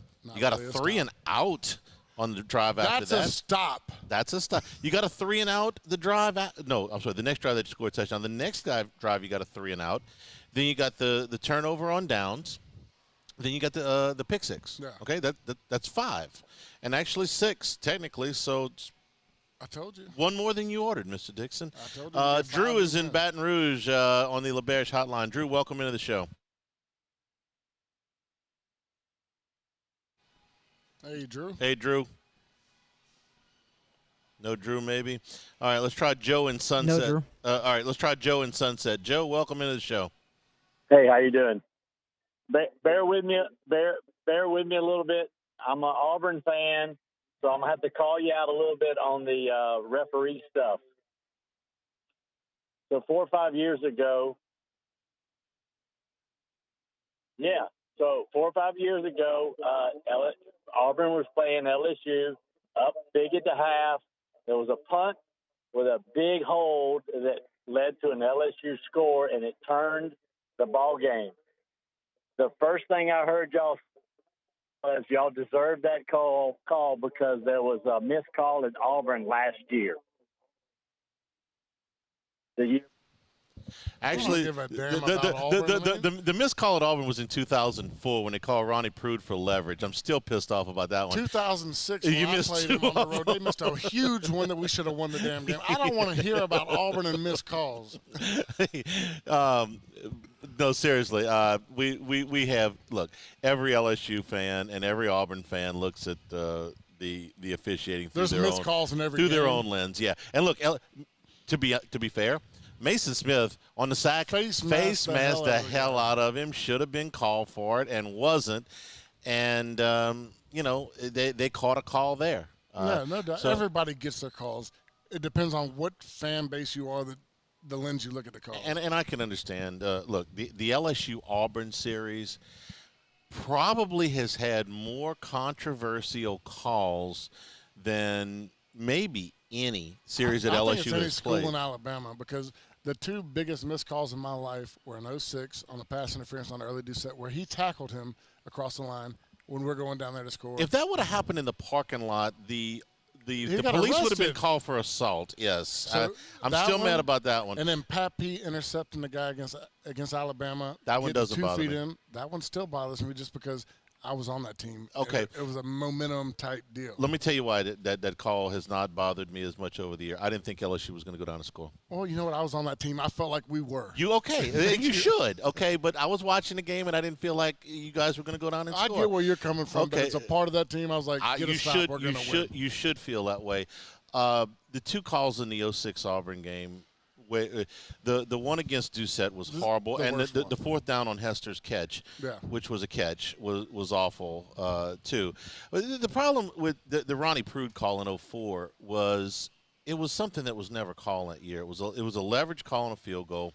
And it was on an extra point, but it's a leverage call on a kick for placement. And they called Prude for something that was called maybe one time. Jimmy actually went and looked this up, that it was called one time the rest of the year. It's like, okay, hang on. On an extra point that would have won the ball game, you're going to call that. But listen, if an Auburn fan is going to tell me that we whine about calls that go against LSU and not the other, I get it. I'm not even going to argue with you. I agree with him. I'm You're just right. messing with him at this point. Ron is in Baton Rouge. Ron, welcome into the show. Thank you for taking my call. Second, look, I like to see a more aggressive defense. I like to see a blitz every once in a while. Man, I tell you what, we need a new defensive coordinator. The blitz, because you don't have talent covering the receivers. I mean, when you have two corners that you're confident in, you got two safeties that you're confident in, you're going to blitz the hell out of anybody because you're going to say we can play with four guys covering. Right now, they don't feel comfortable. And look, I'm with you. I want the blitz. I think that our best chance in stopping them is a blitz. But the way the secondary's played, they're scared to death of it. And that comes back to what we were talking about earlier. If you're compromised defensively, and they most certainly are, how would you rather get beat? I think they said it best on there. Do you want to die fast or die slow? Yeah, 1,000 paper cuts or whatever. And I would rather what Ron is talking about. I would rather dial up a few more blitzes. I would rather be more aggressive. And if you throw a ball over my head, God bless. Because I know what's going to happen if you play like this against a competent offense. Unless you greatly improve the pass rush, you're going to get nickel and dime to death. And when I say nickel and dime to death, I'm not talking about 3 to 7 yard gains. I'm talking about 12 to 18 yard gains. And that's where we're at right now. There's a lot of them. And so, I would rather get beat being aggressive. And you're right, Rich. They're terrified of that. Now, let me try to think along with their line of thinking here. They may be saying, listen, we have a dynamic offense. We're going to score a ton of points. They're waiting for the other offense to make a mistake. Yes. Because if you have to put together an 8 to 10 play drive, there's a pretty good chance that somewhere along the line you're going to have a holding penalty. You're going to have a drop pass. You're going to have a false start that takes you from 2nd and 12 to 2nd and 17. You're going to have a missed block. You're going to have something. You're waiting for them to make the mistake. Instead, you're making the mistake, and it goes from 3rd and 17 to 3rd and 12, and Missouri converted that play. Every time. Yeah, so I'm with you, Ron. I really am. I wish they were playing it more It's the that exact way. thing I was saying earlier. I was like, man, I would rather go aggressive, bring in blitzes, safety blitzes, twist. They're going to hit you on a big play, make a touchdown in 30 seconds, or you're going to get a stop. We're brought to you in part by AJ's Sports Cards, a local card shop off of Drusilla that has opened up this year. Open from 9:30 to 6 Monday through Friday, and on Saturdays from 9:30 to 2. Football, baseball, basketball cards, also a big variety of Pokemon cards. New products coming in within the week, some very high-end products. If you're into the card collectibles, they've got everything that you're looking for. And if you need casing supplies, shelving supplies, they can help you out with those as well. And here during the month of October, they're running a silent auction with proceeds going to the American Cancer Society. Among the items that you can bid on, it's a Dylan Cruz signed LSU helmet, an Angel Reese frame signed LSU jersey with 2 signed pictures, and a Joe Burrow signed LSU jersey. The auction ends October 31st at 6 p.m. Bidders need to come into the store to place their bids. You can check them out on Facebook, AJ Sports Cards 225. AJ Sports Cards located off Drusilla.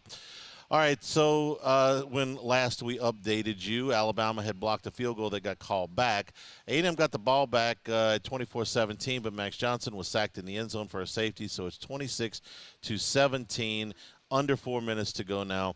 Going to be very, very difficult for A&M to come back in this ball game. Full scoreboard is straight ahead here at Rouse's Eagle 98.1 Game Day.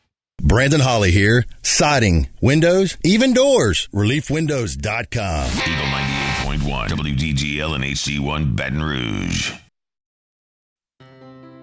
When it comes to ending cancer, we push forward, always working together for you.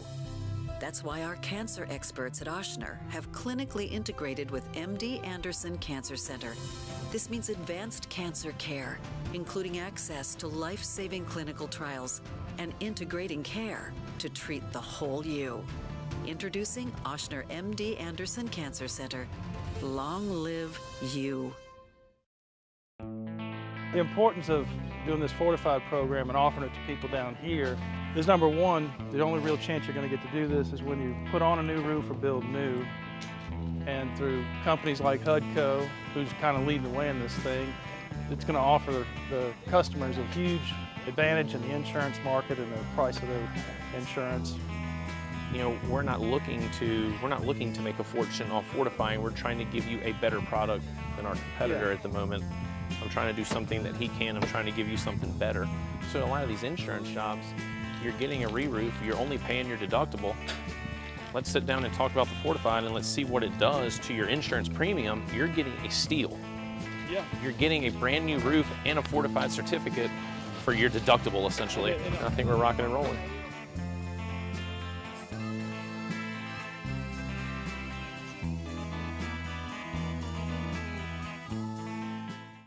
Gulf Coast Office Products is a nationally recognized Savin office equipment dealer based right here in Louisiana. Over 100 employees strong, Gulf Coast has the boots on the ground to support all vertical markets, from education, engineering, legal, and finance. With the latest in office technology, from desktop to production segment units, Gulf Coast and Savin have the perfect fit for you. Call 225-756-2644. That's 756-2644 for Gulf Coast Office Products. There it is, the extra mile, on the border of expected and extraordinary, for those willing to go further, like vans customized for work or play, with safety and tech to keep you connected, supported by a 5-star sales, service, and finance team, and backed by the 1-star you know. So go the extra mile. It's never crowded, because so few have what it takes to go there. Mercedes-Benz Vans. I've been doing business with Luba for 25 years. They're dependable, trustworthy. It's just the attention to detail with our clients. Our folks have years and years of experience. They're highly trained professionals, but many companies have that asset. What I'd like to think makes Luba a bit different is that we use those talents in a way that truly is dedicated to serving the needs of the folks who depend on us.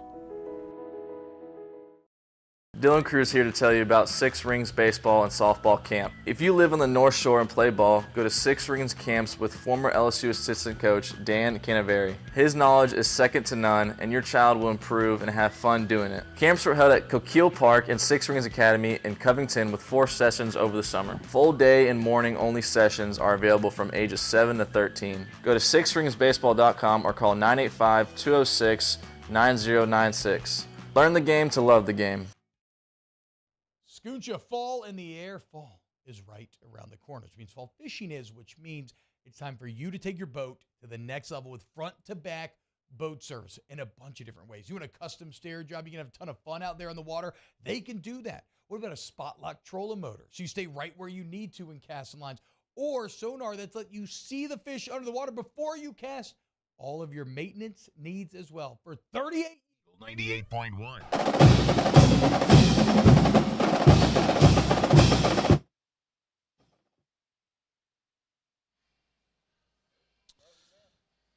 All right, we're ready to do a scoreboard here. If we can cue it, and let's Robinson Brothers Ford Lincoln College Football Scoreboard.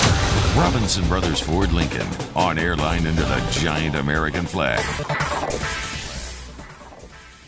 All right, A&M trying to grasp on to dear life. They get a call on a roughing the passer, keeps the drive alive, and it looks like they've scored a touchdown to pull them within 3, but he may have gone out inside the 5-yard line. So it's 26-17 Alabama right now. 3.5 minutes to go. A&M, Rich, I think this is coming back to about the 4-yard line. I called it live. You called it live, okay. But they're going to play first and goal from the 4 here in a second. Florida State leading Virginia Tech 39-17 in the fourth quarter. Iowa leading Purdue 20-14 in the fourth quarter. Clemson leading Wake Forest 17-12 in the fourth quarter. Clemson's got the ball though. They appear they're going to be able to run this out. UL Lafayette leading Texas State 34-30 with 1:50 to go. TJ Finley and Texas State with the ball on their own 32-yard line and 1:50 to go. They need a touchdown to win at Cajun Field. Eastern Michigan leading Ball State 24-10. That's inside of a minute. Northern Illinois, no problem with Akron today, 55-14. That's winding down. Florida leads Vandy 28-14. That's early in the fourth quarter. Also in the fourth quarter, Kansas leads Central Florida 44-22. Second quarter score, UAB leads South Florida 28-14. Other scores in the fourth quarter, Troy leads Arkansas State 30-0, actually. Halftime score, UConn leads Rice 20-14. First quarter score, Florida Atlantic leads Tulsa 14-0. They have just kicked off in Tempe. Arizona State and Colorado are scoreless. Earlier finals today. This one just went final at the Rose Bowl. UCLA beat number 13 Washington State to hand the Cougs their first loss of the year, 25-17. Turnovers galore in this game. I don't have all the details, but let me see. 2 touchdowns for two fumbles for Cameron Ward. 2 other fumbles for Washington State. UCLA turned the ball over twice, so it was an ugly ball game. They're going to give A&M the ball to 2. First and goal to 2, 3:15 to go. With A&M trailing now by 9, it's 27-16, and they're playing first and goal from the 2. Max Johnson rolling and throwing, and that is out of bounds. Now, where was I? Oklahoma beats Texas 34-30 at Red River. Game-winning drive by Dylan Gabriel and the Sooners when they were down 30-27 late in the contest. Let's see, who was that? Jail Farouk, 130 yards receiving for Oklahoma in the game. Number 4, Ohio State struggled today with Maryland, but pulled away in the fourth quarter. They win 37-17. This game was tied 10-10 at the half. Kyle McCord threw a couple of touchdown passes for Ohio State. A&M's going to stick it in the front corner of the end zone, but hang on, there is a flag that's probably going to come back for holding. Boston College beat Army 27-24. Mississippi State beat Western Michigan 41-28. It is a holding call on A&M that's coming back. Wisconsin beat Rutgers 24-13. Virginia over William and Mary 27-13.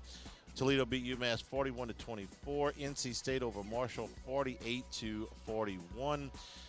UTSA beat Temple 49-34. Buffalo over Central Michigan 37-13. Northwestern beat Howard 23-20. Miami of Ohio over Bowling Green 27-0. And Ohio beat Kent State 42-17. And that is your college football scoreboard for right now. Rich, what are you looking at here? Second and goal from the 12 now for Texas A&M. I'm looking at it was a tough hold. Wide receiver came down, block on the end, grabbed his shoulder pad. It's tough. I don't see anything A&M's doing to make – and it's not going to happen. Sack. Alabama gets a call. I'm shocked. Shocked, I tell you. Their defense is – the most disappointing about as bad as Alabama has been is the last 3 games their defense is playing really good. They're not as good as they usually are, but they're still better than most. How's that? They're way better than what we're looking at on defense. Yes, so. much better. And what they've got with Jalen Milroe, and he doesn't look like he's favoring the hamstring in the times I watch. They can throw the deep ball, okay? They can't line up and pound you the way Alabama normally can, but they can still hit you with the deep ball. It's the worst combination because you got a running quarterback that you got to worry about. You still got good running backs. You got the biggest offensive line in the SEC.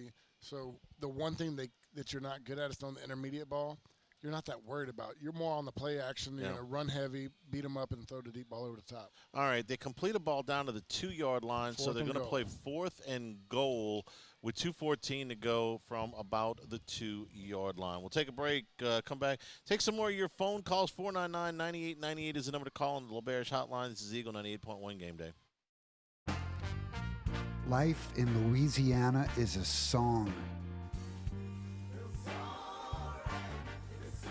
A symphony of sound, colors, and movement. Life is here, now. For life's moments, big and small, always there. The right card, the right care.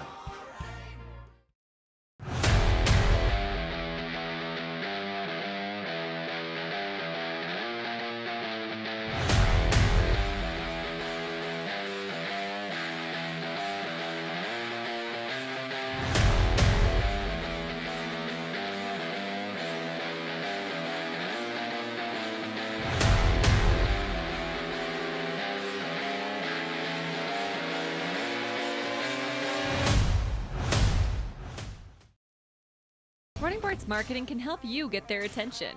Imagine your brand's message on a giant LED billboard truck that can't be skipped and is nearly impossible to ignore. Running Boards Marketing is the leader in effective and affordable advertising on digital mobile billboards, which are 2 times more effective than traditional billboards. With a 97% recall rate, you'll leave a lasting impression with your customers.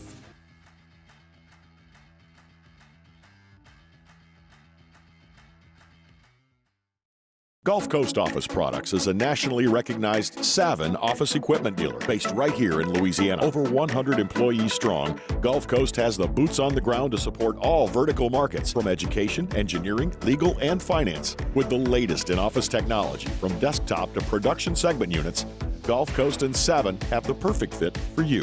Call 225-756-2644. That's 756-2644 for Gulf Coast Office Products. There it is, the extra mile, on the border of expected and extraordinary, for those willing to go further, like vans customized for work or play, with safety and tech to keep you connected, supported by a 5-star sales, service, and finance team, and backed by the 1-star you know. So go the extra mile. It's never crowded, because so few have what it takes to go there. Mercedes-Benz Vans. I've been doing business with Luba for 25 years. They're dependable, trustworthy. It's just the attention to detail with our clients. Our folks have years and years of experience. They're highly trained professionals, but many companies have that asset. What I'd like to think makes Luba a bit different is that we use those talents in a way that truly is dedicated to serving the needs of the folks who depend on us. Dylan Cruz here to tell you about Six Rings Baseball and Softball Camp. If you live on the North Shore and play ball, go to Six Rings Camps with former LSU assistant coach Dan Canaveri. His knowledge is second to none, and your child will improve and have fun doing it. Camps were held at Coquille Park and Six Rings Academy in Covington with 4 sessions over the summer. Full day and morning only sessions are available from ages 7 to 13. Go to sixringsbaseball.com or call 985-206-9096. Learn the game to love the game. Scooncha, fall in the air. Fall is right around the corner, which means fall fishing is, which means it's time for you to take your boat to the next level with front-to-back boat service in a bunch of different ways. You want a custom stair job, you can have a ton of fun out there on the water, they can do that. What about a spot lock trolling motor? So you stay right where you need to in casting lines, or sonar that's let you see the fish under the water before you cast. All of your maintenance needs as well. 98.1.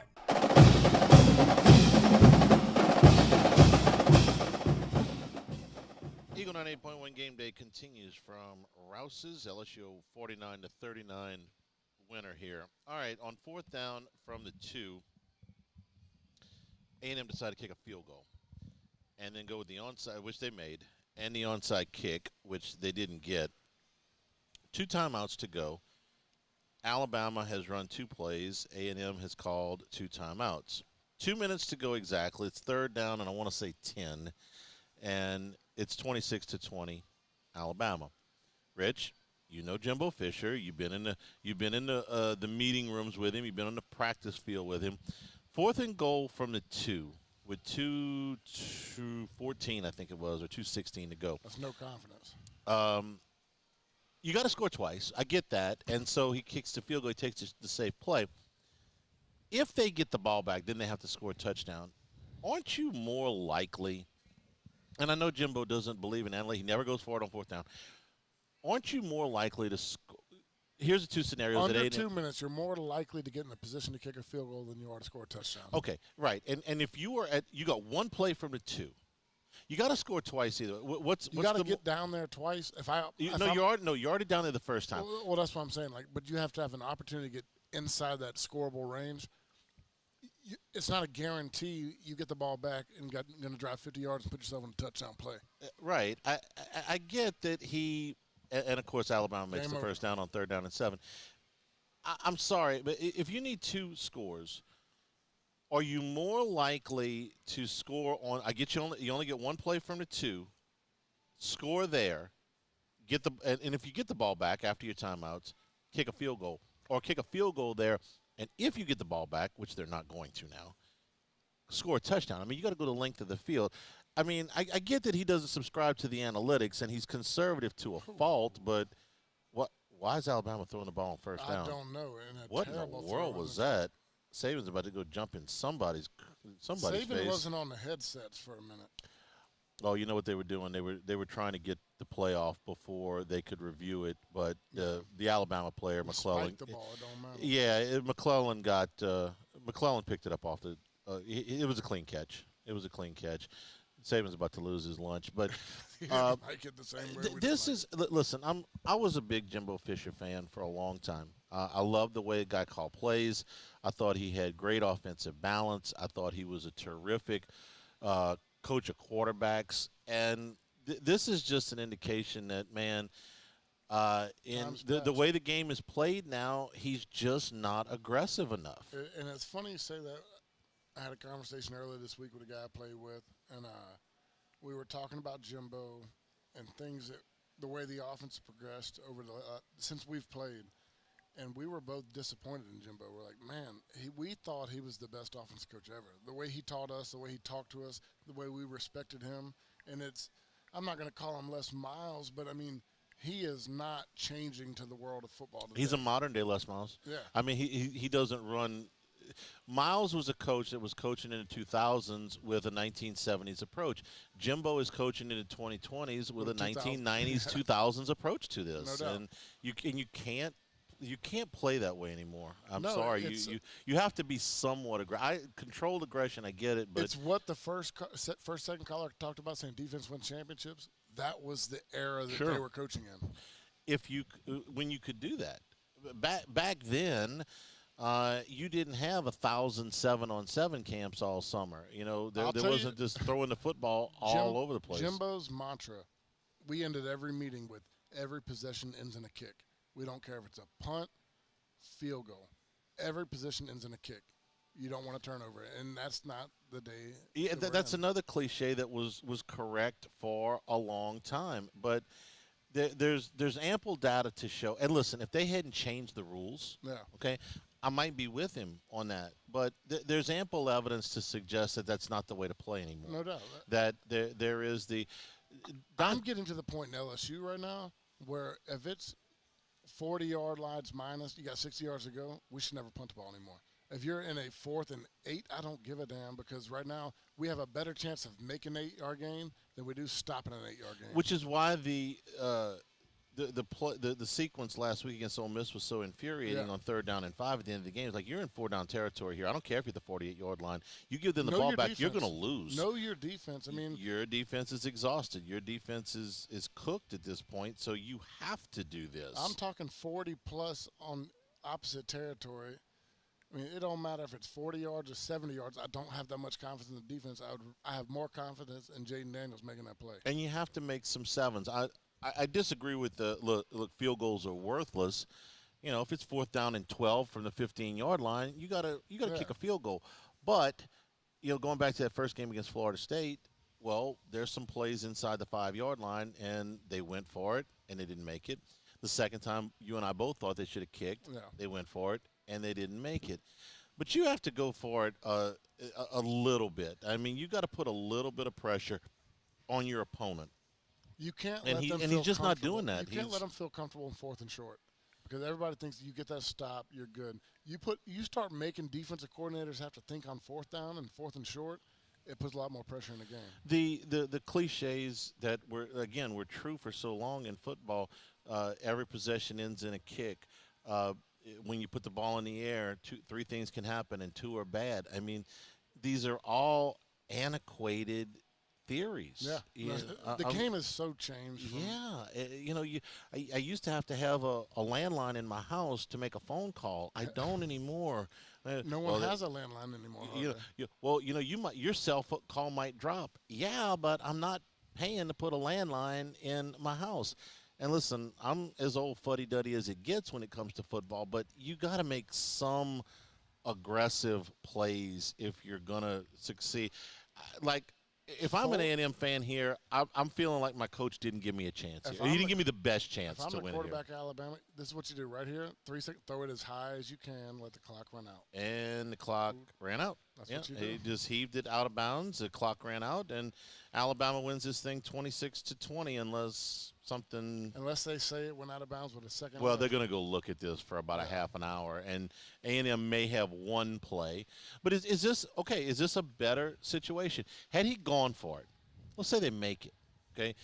If you come back and all you need is a field goal, you've got a reasonable chance to do that. Even if Alabama had turned the ball over on downs there, did you really think A&M was going to drive in for a touchdown? No. From the 2-yard line, that's as good as they're going to get. That's as good an opportunity as they're going to get. From an offensive standpoint, if you don't let me have the opportunity to score with 2 yards to go, there's no confidence that you thought we could make it. I get in a 4th and 11, 4th, 12, 4th, 8. If I got 2 yards to go, give me the damn ball. Yeah, and they didn't, and Alabama's able to run the clock out. And what I tell you is, an offense, when you're sitting in that huddle, everybody is begging for you to go for it. And when they don't, you're like, they don't think we can do it. And I get the coaches from that standpoint, okay? The players are always supposed to want to go for it. They're always supposed to think they can make it. And sometimes you have to save them from themselves and say, no, I'm sorry, it's 4th and 17, we're punting. I agree with you, but there's also times when I'm like, no, we got to punt. I've always looked at the game as how I would as a fan or as an outsider. There's times when it's a high percentage. Like 2 yards is a high percentage. I feel like we can get 2 yards on any play. Mm-hmm. And then there's times when it's 4th and 8. I'm like, hey, we don't go for it. This is not a high percentage play. You got to go for it on 4th and 2. And look, it was a 2-score game. I get what it is, but it didn't help either way. This is This is how Alabama's winning football games now, with big plays and a surging defense. They hold A&M today to 1.9 yards per gain on the carries, and they intercepted Max Johnson once. They did not run the football at all. Alabama ran the football for less than 1 yard a carry. Now that's averaging the sacks in, and Milroe had eight carries today for negative 31 yards, and I'm looking for sacks 3, 4, 5, 6 sacks for Texas A&M. But Alabama couldn't run the football. But Milroe threw for 321, and he threw for just under 10 yards an attempt. They're throwing the ball down the field. They're playing good defense. They can't run the ball very much. Run the ball and play good defense. Yeah. And run the ball with the quarterback if you need to. I'm guessing that he was a little bit he was good enough to play, but they didn't want him running all over the place. They didn't have to. Sure. I can get that. So stop me if you've heard this one before. Alabama's in control in the SEC Western Division. I told you I was miserable when I saw their defense start to play 3 weeks ago. I'm like, their defense is getting better. It is, and this was the game where you could really catch them. I'll be fascinated to see what LSU does with them later in the year, but they're going to be able to make some big plays against the Tigers' defense. We know that. Now, I think LSU is going to score a bunch of points. Listen, their next 3 games, Arkansas they should beat easy. But then it's Tennessee, LSU, Kentucky. And they could lose any of those games. What do you think about Kentucky and Georgia tonight? What time we get off? I'm ready we got a little ways to go, but we're gaining on it. That's the game of the weekend for me. I want Hester's dreams to come true. Hester's been pulling for Kentucky for, I feel like, 5 years. What's the connection there? I never asked him. He does have a soft spot for Kentucky for some reason. He just likes the way that they've been playing defense for a long time. They're that gritty team. It's an old-school football team. They're going to play good defense, run the ball. They make the hard plays. But he's been on Kentucky since I did radio with him in the late spot from 6 to 8, Yeah. I'm hoping it is for him because I just want some mix-up. I want Georgia to feel some heat, but I feel like this is like last year. Everybody was talking about Georgia's not playing that good, not doing that well, and then Tennessee comes to town, they blow them out. I think Kentucky's got their attention. Yeah, and it's the attention, and I understand that. You start playing teams you're better than, you're like, okay, let's get through it, and that causes a lull. But then all of a sudden somebody comes in on the field, and you're like, shut him up. I do love Ray Davis, the running back for Kentucky. He's having a great year. He's leading the nation in rushing yards, but they've been so one-dimensional. Devin Leary, the quarterback that came over from NC State, has not had a good year. He's thrown the second most interceptions in the Southeastern Conference, and they are beating Florida last week, I think by 3 scores, and he was 4 of 12. For like 80 yards. If that. Something like that, yeah. And it was all on the run game, and they could do that to Florida. I'm not sure they can do it to Georgia. I felt like I watched less than 10 plays, and I saw the running back get over 150 yards in those plays. Well, you're in luck. They're about to start now that A&M and Alabama are over. We're here at Rouse's Eagle 98.1 Game Day. It was a humid day, barefoot children play, looking for that summer shade. Time just slips away. Oh, Louisiana, some kind of hold on me. Like cypress stumps, your roots are planted deep inside of me. Running Boards Marketing can help you get their attention. Imagine your brand's message on a giant LED billboard truck that can't be skipped and is nearly impossible to ignore. Running Boards Marketing is the leader in effective and affordable advertising on digital mobile billboards, which are 2 times more effective than traditional billboards. With a 97% recall rate, you'll leave a lasting impression with your customers.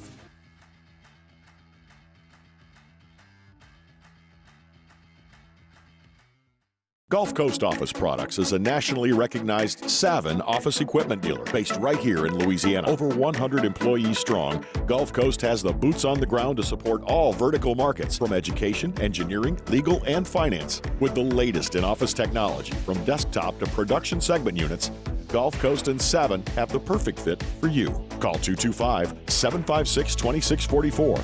That's 756-2644 for Gulf Coast Office Products. There it is, the extra mile, on the border of expected and extraordinary for those willing to go further, like vans customized for work or play, with safety and tech to keep you connected, supported by a 5-star sales, service, and finance team, and backed by the 1-star you know. So go the extra mile. It's never crowded, because so few have what it takes to go there. Mercedes-Benz Vans. I've been doing business with Luba for 25 years. They're dependable, trustworthy. It's just the attention to detail with our clients. Our folks have years and years of experience. They're highly trained professionals, but many companies have that asset. What I'd like to think makes Luba a bit different is that we use those talents in a way that truly is dedicated to serving the needs of the folks who depend on us. Dylan Cruz here to tell you about Six Rings Baseball and Softball Camp. If you live on the North Shore and play ball, go to Six Rings Camps with former LSU assistant coach Dan Canaveri. His knowledge is second to none, and your child will improve and have fun doing it. Camps were held at Coquille Park and Six Rings Academy in Covington with 4 sessions over the summer. Full day and morning only sessions are available from ages 7 to 13. Go to sixringsbaseball.com or call 985-206-9096. Learn the game to love the game. Scooncha, fall in the air. Fall is right around the corner, which means fall fishing is, which means it's time for you to take your boat to the next level with front-to-back boat service in a bunch of different ways. You want a custom stair job, you can have a ton of fun out there on the water. They can do that. What about a spot lock trolling motor? So you stay right where you need to in casting lines. Or sonar that's let you see the fish under the water before you cast. All of your maintenance needs as well. For 38 years, they've been at it and will continue to do so. The Sherman family of front-to-back boat service. Step inside an Infiniti QX50, and you'll find a suite of driver-focused features tailored to your tastes. But most of all, you'll find luxury that lets you feel infinitely you. Visit your local Infiniti retailer today. At Relief Windows, we're more than windows. We're windows, doors, hardy plank, and vinyl siding. But our #1 product is always 98.1.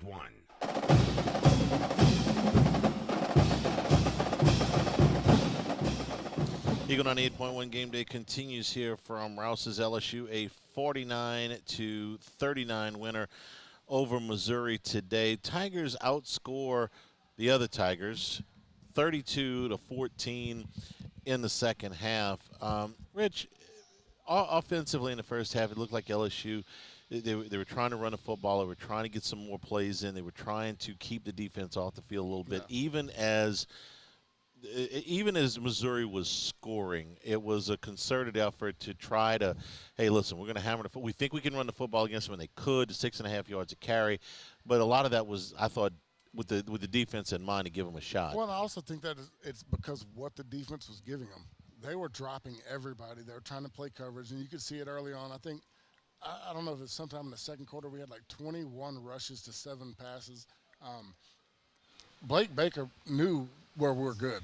He was playing everything soft, playing bracket coverage in the zones where we couldn't throw the ball. You saw Jaden Daniels scramble, couldn't find anybody.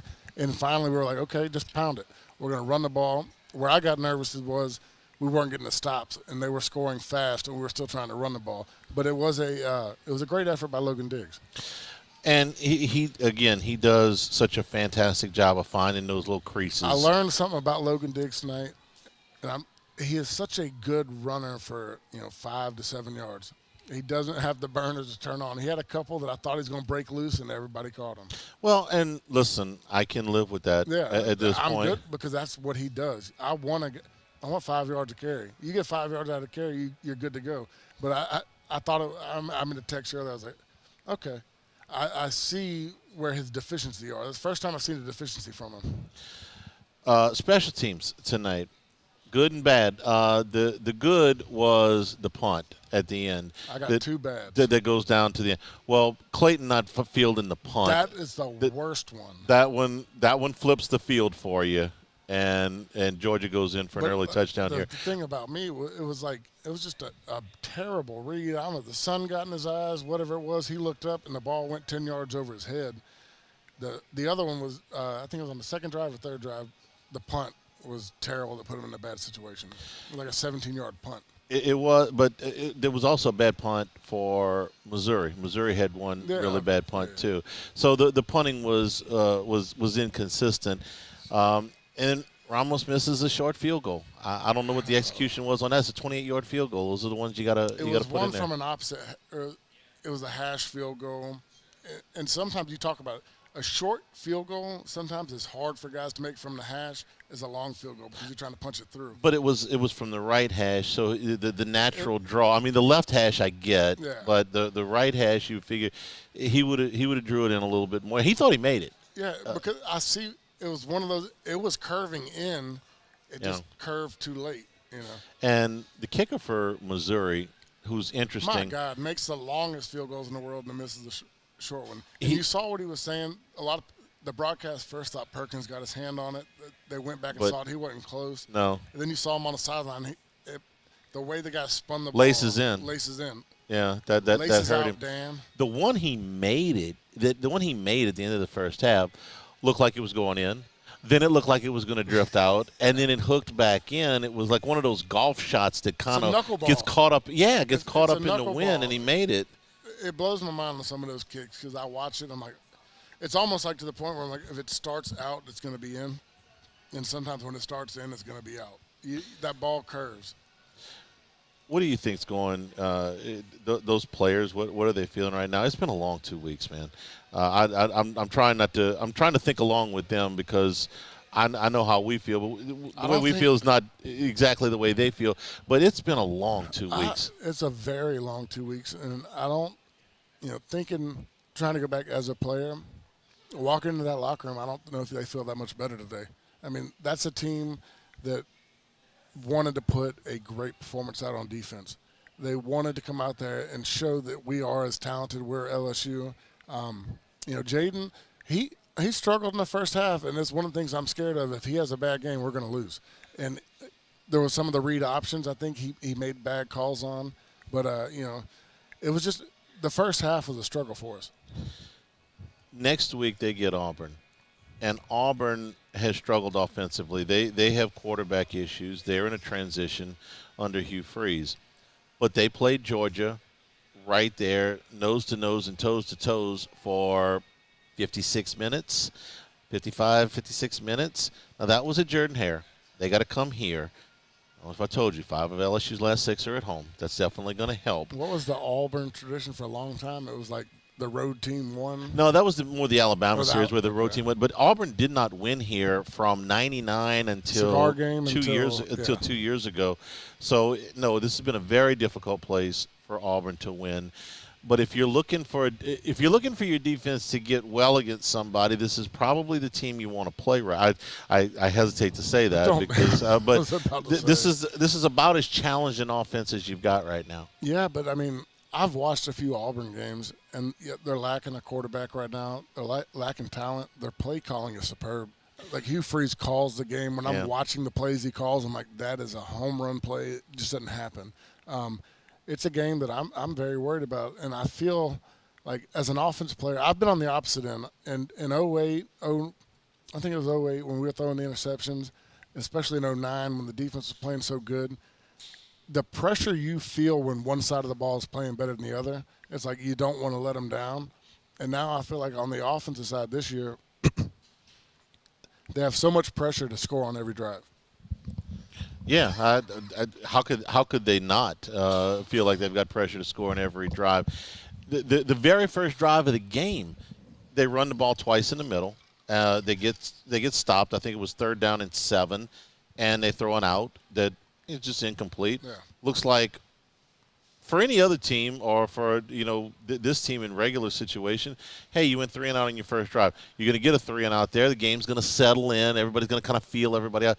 Now you even lose on the first drive of the game and you feel like, oh, I'm a possession They're behind. nervous. I'm telling you, when that first drive of the game, when they go out there, they run the ball twice, have a wide throw, they're like, damn. Right. We just gave them a spot. You're we a possession. 7. Yeah, you're a possession behind. All right, Georgia out to an early 7-0 lead. Florida has wrapped up now. They beat Vanderbilt 38-14. We'll be back here at Rouse's Eagle 98.1 Game Day. When it comes to ending cancer, we push forward, always working together for you. That's why our cancer experts at Ochsner have clinically integrated with MD Anderson Cancer Center. This means advanced cancer care, including access to life-saving clinical trials and integrating care to treat the whole you. Introducing Ochsner MD Anderson Cancer Center. Long live you.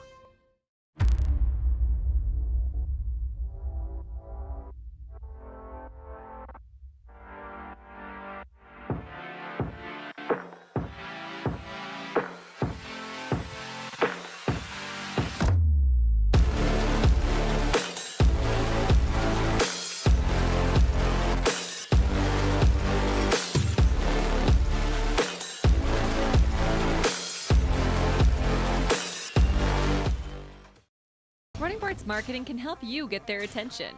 Imagine your brand's message on a giant LED billboard truck that can't be skipped and is nearly impossible to ignore.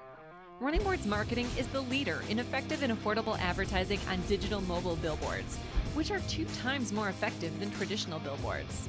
With a 97% recall rate, you'll leave a lasting impression with your customers.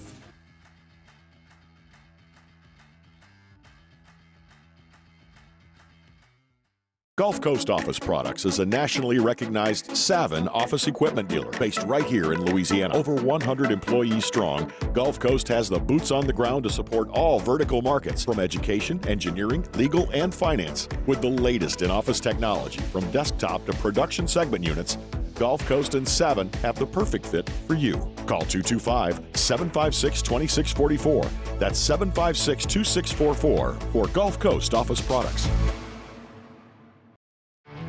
There it is, the extra mile, on the border of expected and extraordinary, for those willing to go further, like vans customized for work or play, with safety and tech to keep you connected, supported by a 5-star sales, service, and finance team, and backed by the 1-star you know. So go the extra mile. It's never crowded, because so few have what it takes to go there. Mercedes-Benz Vans. I've been doing business with Luba for 25 years. They're dependable, trustworthy. It's just the attention to detail with our clients. Our folks have years and years of experience. They're highly trained professionals. But many companies have that asset. What I'd like to think makes Luba a bit different is that we use those talents in a way that truly is dedicated to serving the needs of the folks who depend on us. Dylan Cruz here to tell you about Six Rings Baseball and Softball Camp. If you live on the North Shore and play ball, go to Six Rings Camps with former LSU assistant coach Dan Canaveri. His knowledge is second to none, and your child will improve and have fun doing it. Camps were held at Coquille Park and Six Rings Academy in Covington with 4 sessions over the summer. Full day and morning only sessions are available from ages 7 to 13. Go to sixringsbaseball.com or call 985-206-9096. Learn the game to love the game. Scooncha, fall in the air. Fall is right around the corner, which means fall fishing is, which means it's time for you to take your boat to the next level with front-to-back boat service in a bunch of different ways. You want a custom stair job, you can have a ton of fun out there on the water. They can do that. What about a spot lock trolling motor? So you stay right where you need to in casting lines. Or sonar that's let you see the fish under the water before you cast. All of your maintenance needs as well. For 38 years, they've been 98.1.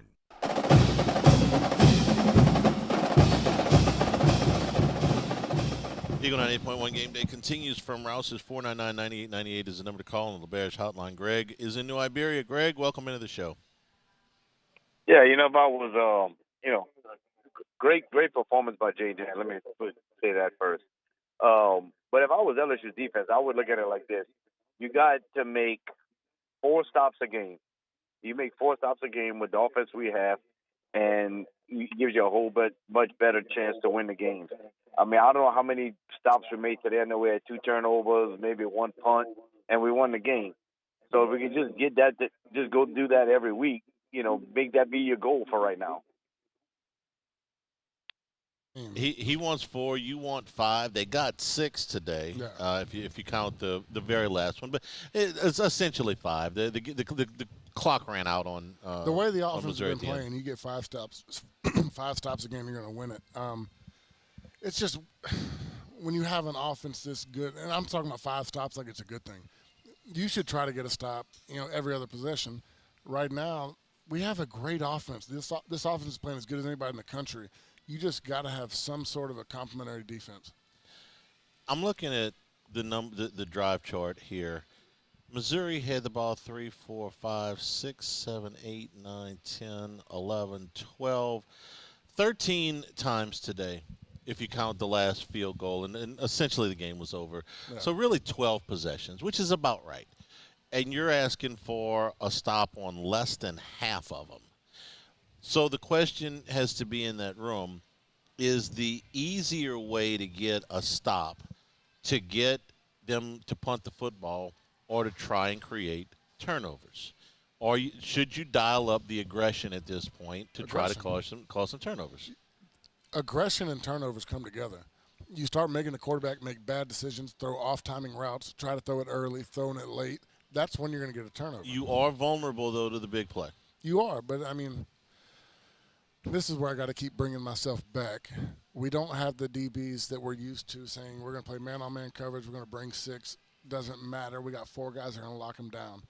But I don't see giving the quarterback 4 to 5 seconds a down is going to put even more stress on them. Yeah, they could blitz every time, and it doesn't necessarily mean the turnovers are going to come. They did today. They got the 2 that they needed today. But there's no guarantee that – and I don't even think the blitz – I got to go back and watch the film tomorrow. I don't think we got the picks off blitzing. There was one where just one. Harold Perkins drifted beautifully. 3 – I was counting, actually. I was counting the Swinson fumble as a turnover, which wasn't a turnover because they didn't recover the fumble, but it turned into 4th and 32. So that's like a turnover. So I was counting that one. I don't remember if they blitzed on the Perkins play or not. I don't remember. They didn't because they were dropping, and Perkins played that beautifully. You saw the exact same play on the opposite side later on where Greg Penn didn't get the depth that he needed, and they completed that same pass. Michael in Baton Rouge is next on the LeBear's Hotline. Michael, welcome into the show. Yes, sir. I just a little bit off subject.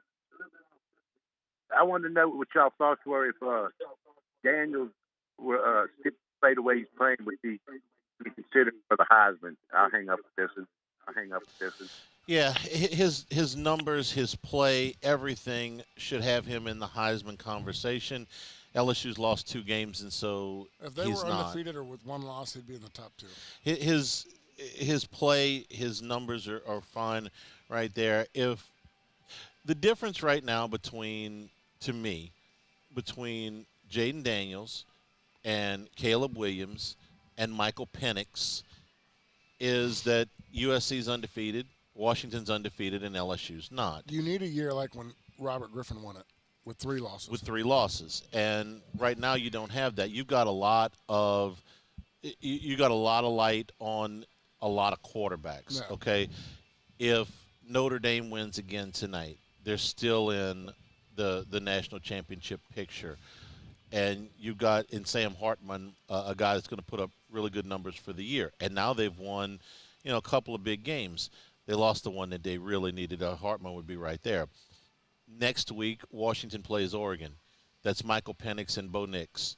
If one of those guys has a monster game, which is certainly possible, then the winner of that game is going to be a top 5 team with a quarterback that has put up ridiculous numbers. I assume that USC is going to win tonight against Arizona. They go to Notre Dame next week. If Caleb Williams, and I think Caleb Williams, and this is not fair necessarily, but I think Caleb Williams has to do more to win another Heisman Trophy than he did to win the first you one. always do. And that's not fair to him. It's just how it is, because voters are going to look for a reason to vote for somebody else, okay? For a long time, it was nothing but seniors that won the Heisman Trophy. And then players started going pro early. Tebow was the first sophomore. Manziel was the first freshman. Yes, and that's less than 15 years ago. So we've got now some of these super seniors, okay, these guys that have been in the game for a long time. But to try to win it twice, it's only been done once, and that was Archie Griffin a long time ago. I think that when Manziel came back after that, Tebow, Sam Bradford, Jameis Winston, all of these players. Tebow won it as a sophomore. Tebow won it as a sophomore. And then won a championship as a junior? Yes, in 08. Yeah. Okay. Manziel and Winston both won it as redshirt freshmen and came back for another year, and neither one of them really came close to winning it again. Reggie Bush won it as an underclassman, and Matt Leinart, won the next one. Basically, they had the same years, the following year, but Bush didn't win it again. So for Caleb Williams, he's got to do something a little extraordinary. When's the last time a non-quarterback or running back won it? Non-quarterback or running back won it? Charles Woodson probably. In '98, I'd have to go back and look. That's the first name that came to my head. It's funny when you say that. That's where my love for football started with Charles Woodson. Woodson, yeah. I can remember sitting on the couch before my Pee Wee games, and I had to watch him play before I went out and played my Pee Wee game. Yeah, I can remember when Tim Brown won it at Notre Dame. When Notre Dame was still one of the most prominent. I say teams. that just because it's funny to me in the NFL how devalued the running back is, but in college football, it's a running back or quarterback 90% of the time is going to win it. For years, the running backs had it more than the quarterbacks for a long time. Yeah. I mean, in the 80s, you had Herschel Walker and Bo Jackson. And, you were as good as your running back in the day. Yeah. Now it's very hard for a running back to win it. It would have to be a running back that caught a bunch of passes, because nobody's going to feed the running back 300 carries a year anymore. You're not getting 25, 30 carries. You're not getting 250 carries a year anymore. What you had, the last running backs to win it all came from Alabama. You had, was it Derrick Henry and Mark Ingram both won it. And, Leonard Fournette was the strong favorite going into that game in 2016. But a running back has to win it with a dominant team. Anybody's got to win it with a dominant team. I'm not sure I think Robert Griffin won it with a team that shouldn't have won it. I know what you're saying. I'm just trying to think about it. I mean, a quarterback has won it without having a dominant team. A running back has never won it without having a dominant team. Not since Paul Hornung. No. Okay. Hornung won it with Notre Dame, and I think they were 2-8. But this was in the 50s, though. I was about to say, before my football time. Yeah, well, before mine too, but I read about it. Yeah. If LSU had beaten Ole Miss last week, he'd be a top 3. He would be in the conversation. If they had beaten Florida State and Ole Miss, he'd be right there at the top of the list with them. But because the team is not as good, it's just going to hurt him. It's not because he's not playing well enough to be in that conversation. He very much is. In the country right yes. All right, we'll take a timeout. We'll come back here. Georgia with a 7-point lead in the football in the first quarter and driving once again near the Kentucky red zone. This is Eagle 98.1 Game Day. Get a free roof inspection by Garcia Roofing. GarciaDidMyRoof.com. WDGL and HD1 Baton Rouge. Life in Louisiana is like a run-on sentence. A poem that doesn't rhyme. Life is here, now. For life's moments, big and small, always there. The right card, the right care. The Windsor Senior Living Community in Mandeville, Louisiana is a beautiful, vibrant apartment community geared towards seniors. They are nestled right in the heart of Mandeville, where seniors live a more carefree lifestyle in spacious apartments with the peace of mind that comes from having a little extra help. Call the Windsor at 985-624-8040 to schedule a lunch and tour. Come see how the Windsor can be your passport to peace of mind. Sports marketing can help you get their attention. Imagine your brand's message on a giant LED billboard truck that can't be skipped and is nearly impossible to ignore. Running Boards Marketing is the leader in effective and affordable advertising on digital mobile billboards, which are 2 times more effective than traditional billboards. With a 97% recall rate, you'll leave a lasting impression with your customers.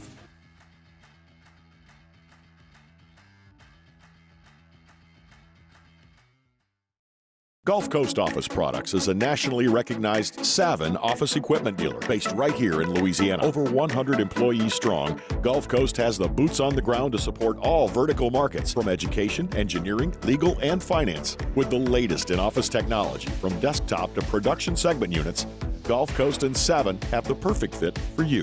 Call 225-756-2644. That's 756-2644 for Gulf Coast Office Products. There it is, the extra mile, on the border of expected and extraordinary, for those willing to go further, like vans customized for work or play, with safety and tech to keep you connected, supported by a 5-star sales, service, and finance team, and backed by the 1-star you know. So go the extra mile. It's never crowded, because so few have what it takes to go there. Mercedes-Benz Vans. I've been doing business with Luba for 25 years. They're dependable, trustworthy. It's just the attention to detail with our clients. Our folks have years and years of experience. They're highly trained professionals. But many companies have that asset. What I'd like to think makes Luba a bit different is that we use those talents in a way that truly is dedicated to serving the needs of the folks who depend on us. Dylan Cruz here to tell you about Six Rings Baseball and Softball Camp. If you live on the North Shore and play ball, go to Six Rings Camps with former LSU assistant coach Dan Canaveri. His knowledge is second to none, and your child will improve and have fun doing it. Camps were held at Coquille Park and Six Rings Academy in Covington with 4 sessions over the summer. Full day and morning only sessions are available from ages 7 to 13. Go to sixringsbaseball.com or call 985-206-9096. Learn the game to love the game. Scooncha, fall in the air. Fall is right around the corner, which means fall fishing is, which means it's time for you to take your boat to the next level with front-to-back boat service in a bunch of different ways. You want a custom stair job, you can have a ton of fun out there on the water, they can do that. What about a spot lock trolling motor? So you stay right where you need to in casting lines, or sonar that's let you see the fish under the water before you cast. All of your maintenance. 98.1. Eagle 98.1 Game Day. Stat check. Presented by Luba. Luba, genuine dependability. Genuine dependability. All right, we'll take a look at the yardstick. LSU 25 first downs, Missouri 23. Total yards 533 for LSU, 527 for Missouri. It's pretty close, right? 1,300 yards in 2 games. Yeah, right at it. Passing yards 411 for Missouri, 259 for LSU. Rushing yards 274 for LSU, 116 for Missouri. LSU 6.4 yards per carry, 5.5 for Missouri. Penalties, each team had 11, 83 yards for LSU, 63 yards for Missouri. These defenses probably aren't going to want to watch this tape, but these officials probably aren't going to want to watch this tape either. One of them. They did not have a particularly good day. 2 turnovers for Missouri. They resulted in 14 LSU points. Third down efficiency, LSU 6 out of 12, Missouri 4 out of 11. That's better. 1 out of 2 on third down, fourth down. So it's what does that make it? 5 out of 13 on conversions. Yeah. Okay, it's not terrible. When you mix it with 500. Yeah, okay. Possession time, 32-20 for LSU, 27-40 for Missouri. Individually, Jaden Daniels, 15 of 21, 259 yards and 3 touchdowns. Brady Cook, 30 of 47, 411, and 2 touchdowns to go along with 2 interceptions. Tiger rushing, LSU Tiger rushing. Logan Diggs, 24 carries, 134 yards and a touchdown. Jaden Daniels, 15 carries, 130 yards and a touchdown.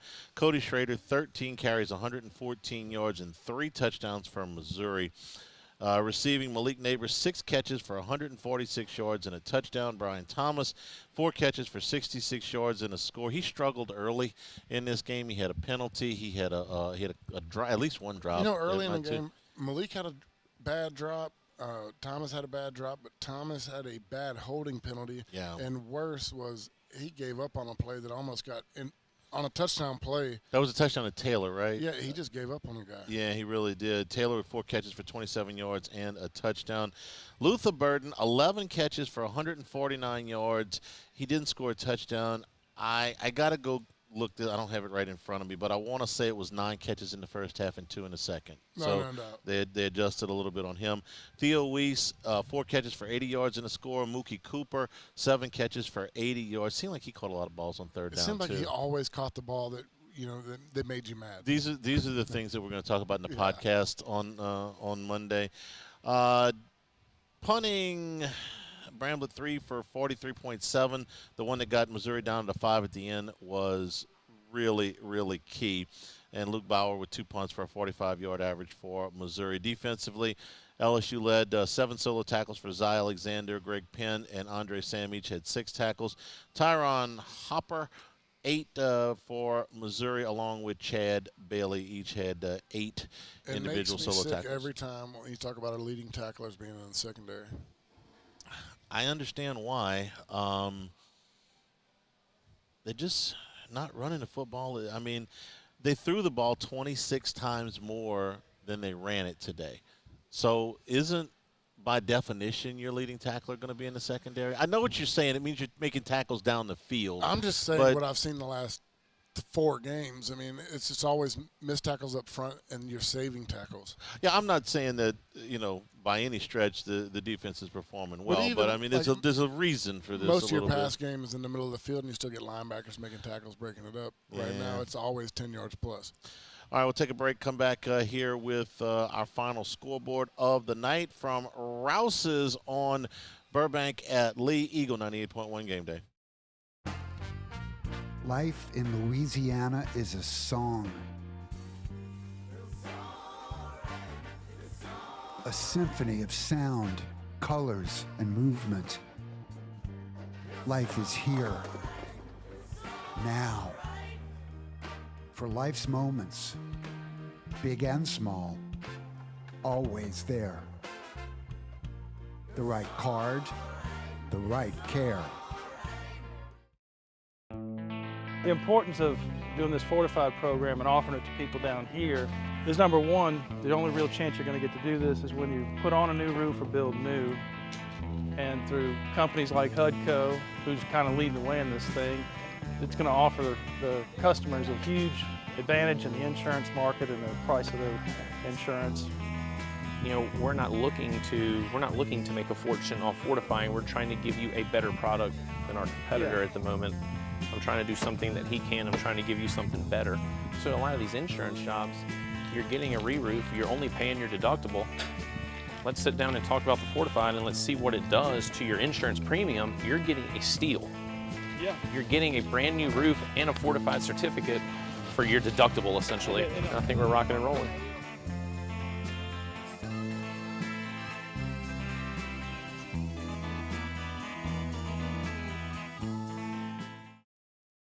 Running Boards Marketing can help you get their attention. Imagine your brand's message on a giant LED billboard truck that can't be skipped and is nearly impossible to ignore. Running Boards Marketing is the leader in effective and affordable advertising on digital mobile billboards, which are 2 times more effective than traditional billboards. With a 97% recall rate, you'll leave a lasting impression with your customers.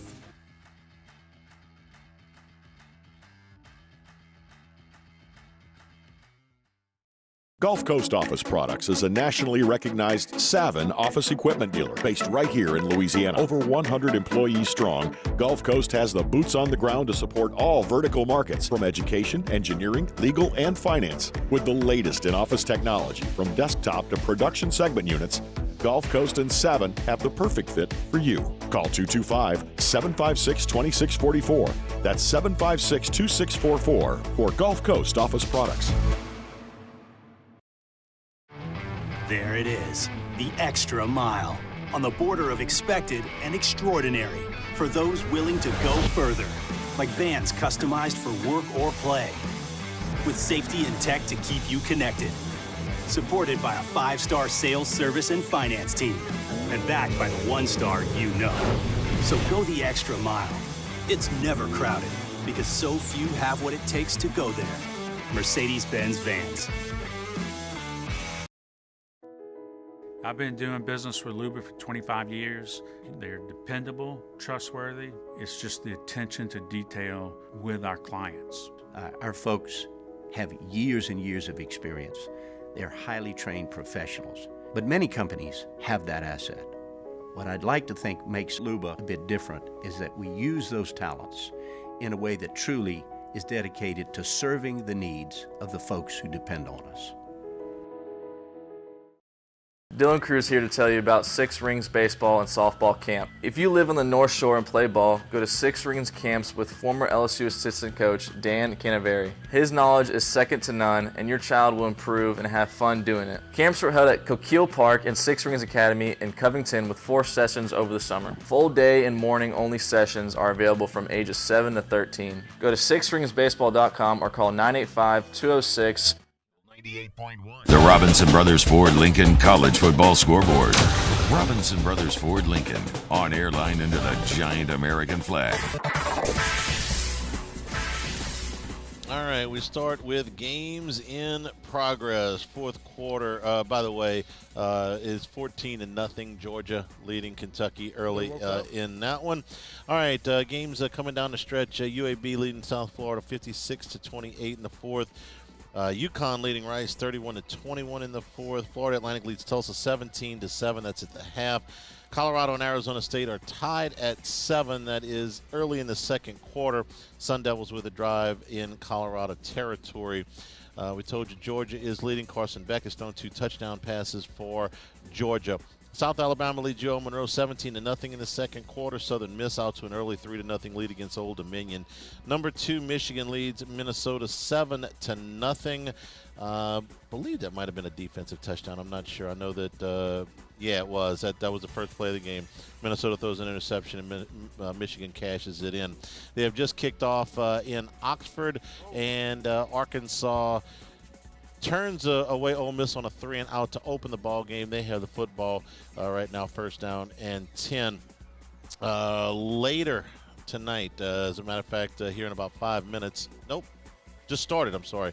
Number 10, Notre Dame, and number 25, Louisville. 7 o'clock kickoff for Georgia Tech and number 17, Miami. Also for number 24, Fresno State and Wyoming. Texas Tech and Baylor. TCU and Iowa State. Colorado State and Utah State. San Jose State, Boise. 9 o'clock kickoff for number 15, Oregon State at Cal, and Arizona at number 9, USC. Earlier finals today.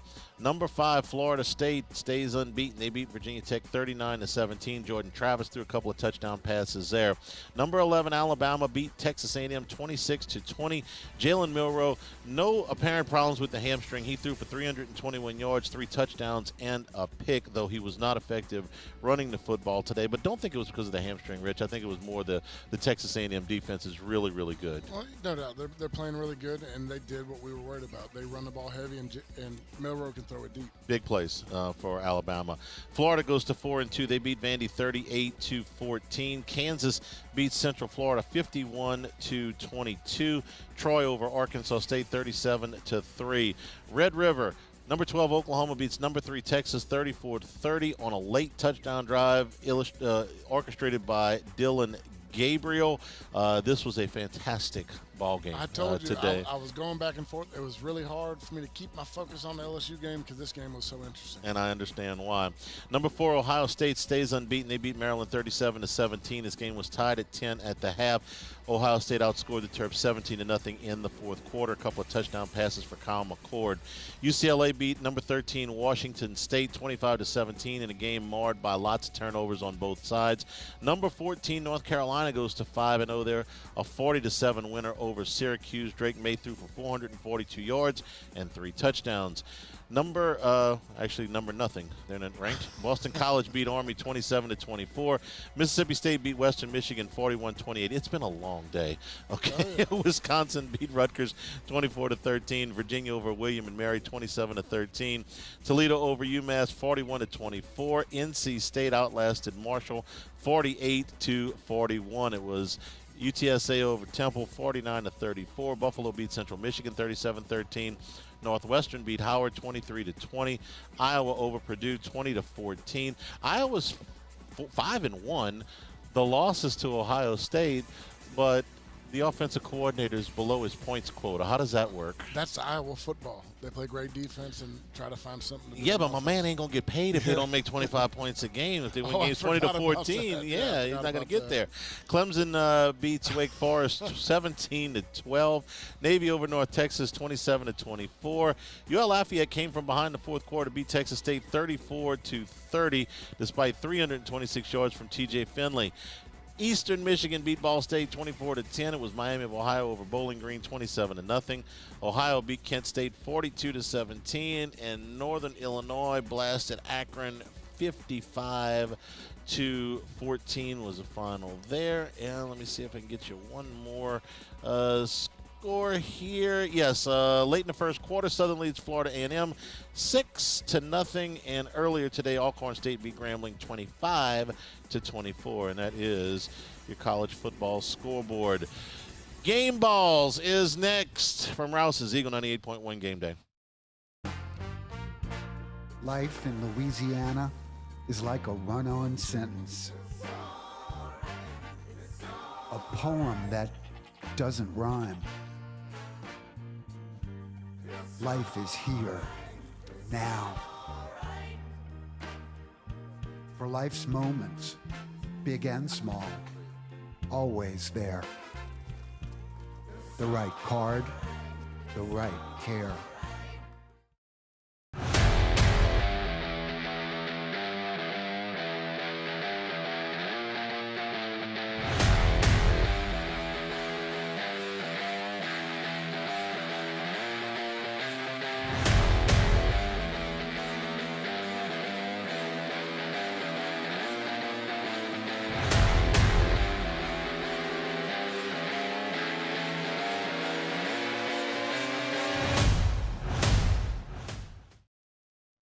Scooncha, fall in the air. Fall is right around the corner, which means fall fishing is, which means it's time for you to take your boat to the next level with front-to-back boat service in a bunch of different ways. You want a custom stair job, you can have a ton of fun out there on the water. They can do that. What about a spot lock trolling motor? So you stay right where you need to in casting lines.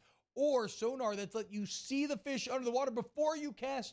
All of your maintenance needs as well. For 38 years, they've been at it and will continue to do so. The Sherman family of front-to-back boat service. Running Boards Marketing can help you get their attention. Imagine your brand's message on a giant LED billboard truck that can't be skipped and is nearly impossible to ignore. Running Boards Marketing is the leader in effective and affordable advertising on digital mobile billboards, which are 2 times more effective than traditional billboards. With a 97% recall rate, you'll leave a lasting impression with your customers.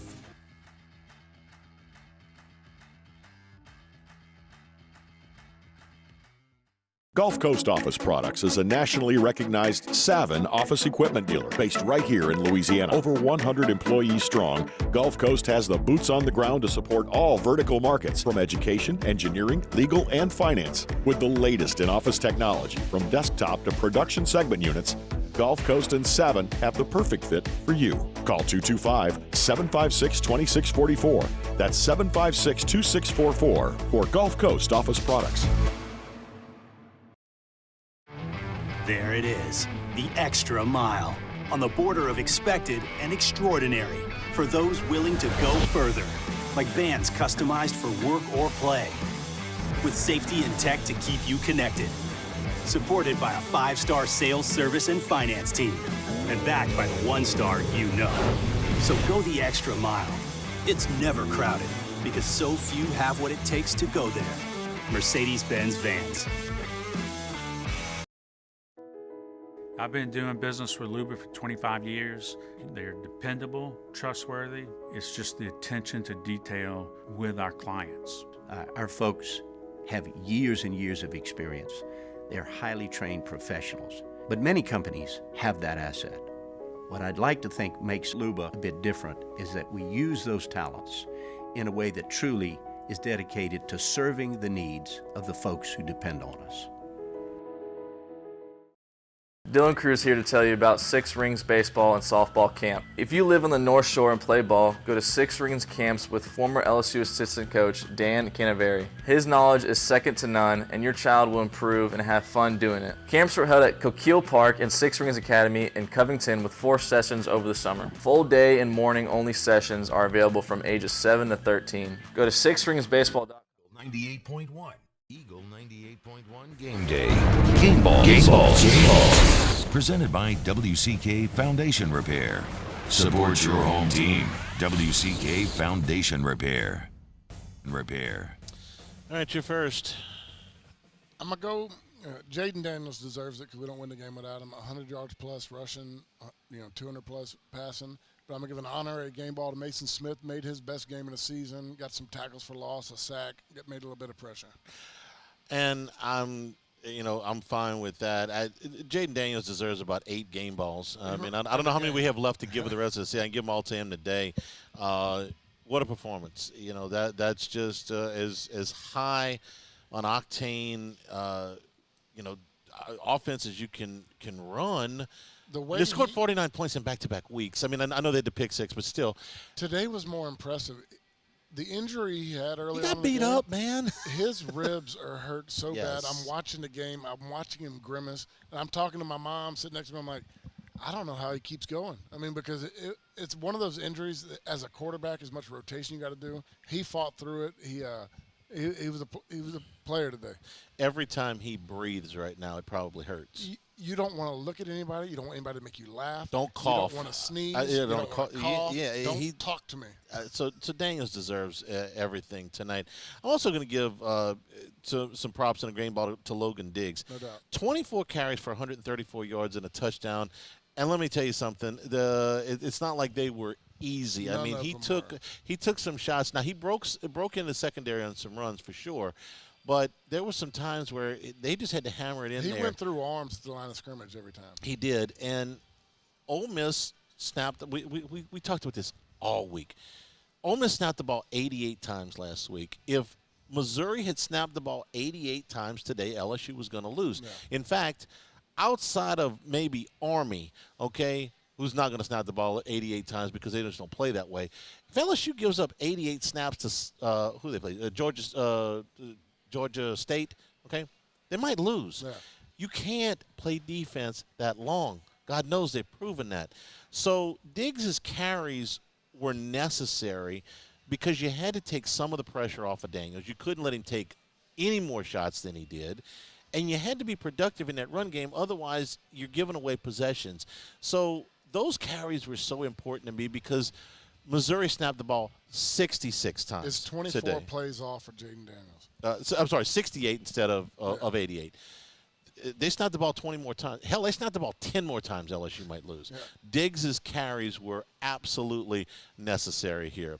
We watched Arkansas takes their opening drive and goes into the end zone. So that is 6-0. Georgia 14-0. That is early in the second quarter. We'll come back and wrap things up here at Rouse's Eagle 98.1 Game Day. It was a humid day, barefoot children play, looking for that summer shade. Time just slips away. Oh, Louisiana, some kind of hold on me. Like cypress stumps, your roots are planted deep inside of me. Scooncha, fall in the air. Fall is right around the corner, which means fall fishing is, which means it's time for you to take your boat to the next level with front-to-back boat service in a bunch of different ways. You want a custom stair job, you can have a ton of fun out there on the water. They can do that. What about a spot lock trolling motor? So you stay right where you need to in casting lines. or sonar that's let you see the fish under the water before you cast. All of your maintenance needs as well. For 38 years, they've been at it and will continue to do so. The Sherman family of front-to-back boat service. Running Boards Marketing can help you get their attention.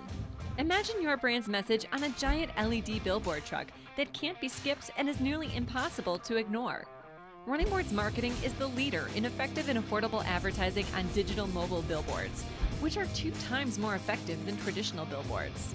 With a 97% recall rate, you'll leave a lasting impression with your customers.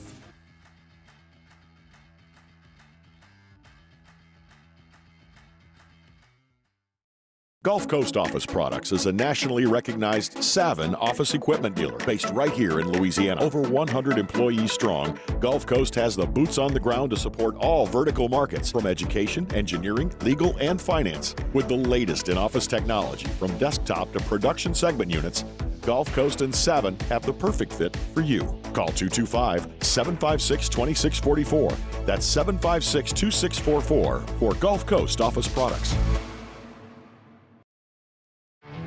There it is, the extra mile, on the border of expected and extraordinary, for those willing to go further, like vans customized for work or play, with safety and tech to keep you connected, supported by a 5-star sales, service, and finance team, and backed by the 1-star you know.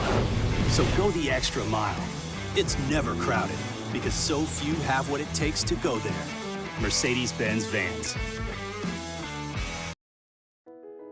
I've been doing business with Luba for 25 years. They're dependable, trustworthy. It's just the attention to detail with our clients. Our folks have years and years of experience. They're highly trained professionals, but many companies have that asset. What I'd like to think makes Luba a bit different is that we use those talents in a way that truly is dedicated to serving the needs of the folks who depend on us. Dylan Cruz here to tell you about Six Rings Baseball and Softball Camp. If you live on the North Shore and play ball, go to Six Rings Camps with former LSU assistant coach Dan Canaveri. His knowledge is second to none, and your child will improve and have fun doing it. Camps were held at Coquille Park and Six Rings Academy in Covington with 4 sessions over the summer. Full day and morning only sessions are available from ages 7 to 13. Go to sixringsbaseball.com or call 985-206-9096. Learn the game to love the game.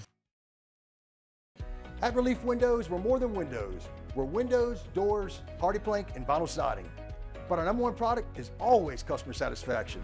Visit us online at reliefwindows.com. Oh, by the way, we do shutters too.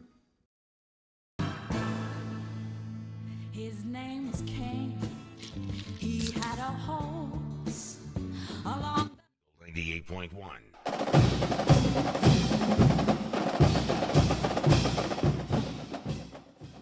Eagle 98.1 Game Day wrapping up here at Rouse's. We'll be here for pregame next week, either at 1 or 1:30. They're going to make an announcement on Monday about game time for Auburn. It'll be 6 or 6:30. So we'll be back on our normal schedule when we get back next week. Coming home for 5 out of the last 6 games. Nice. They keep hope alive in the division. They got a lot of work to do. They made some progress defensively today. The defensive line, the first drive, I'm texting them like, better. Awesome. Yeah. Like, we're playing better defensive line. By no means where they want to be, but certainly making progress. You saw, to me, Mason Smith played his best game. Yeah. And I can't help but thinking that with his athletic ability, his size, his frame, that Pete corrected a few things. If they had lost today, this was going to be it would have been a tough one to swallow. But they get home with that, and so like I said, hope stays alive. They come in and play an Auburn team next week that is tough defensively, but has struggled offensively. That's probably the kind of I would rather see a team like that right now than another one like the one that they've seen the last 2 weeks. I don't want to see a decent offense right now. Well, Auburn qualifies for that, which is not to say they can't come in here and win, but they have struggled offensively. They've been good defensively.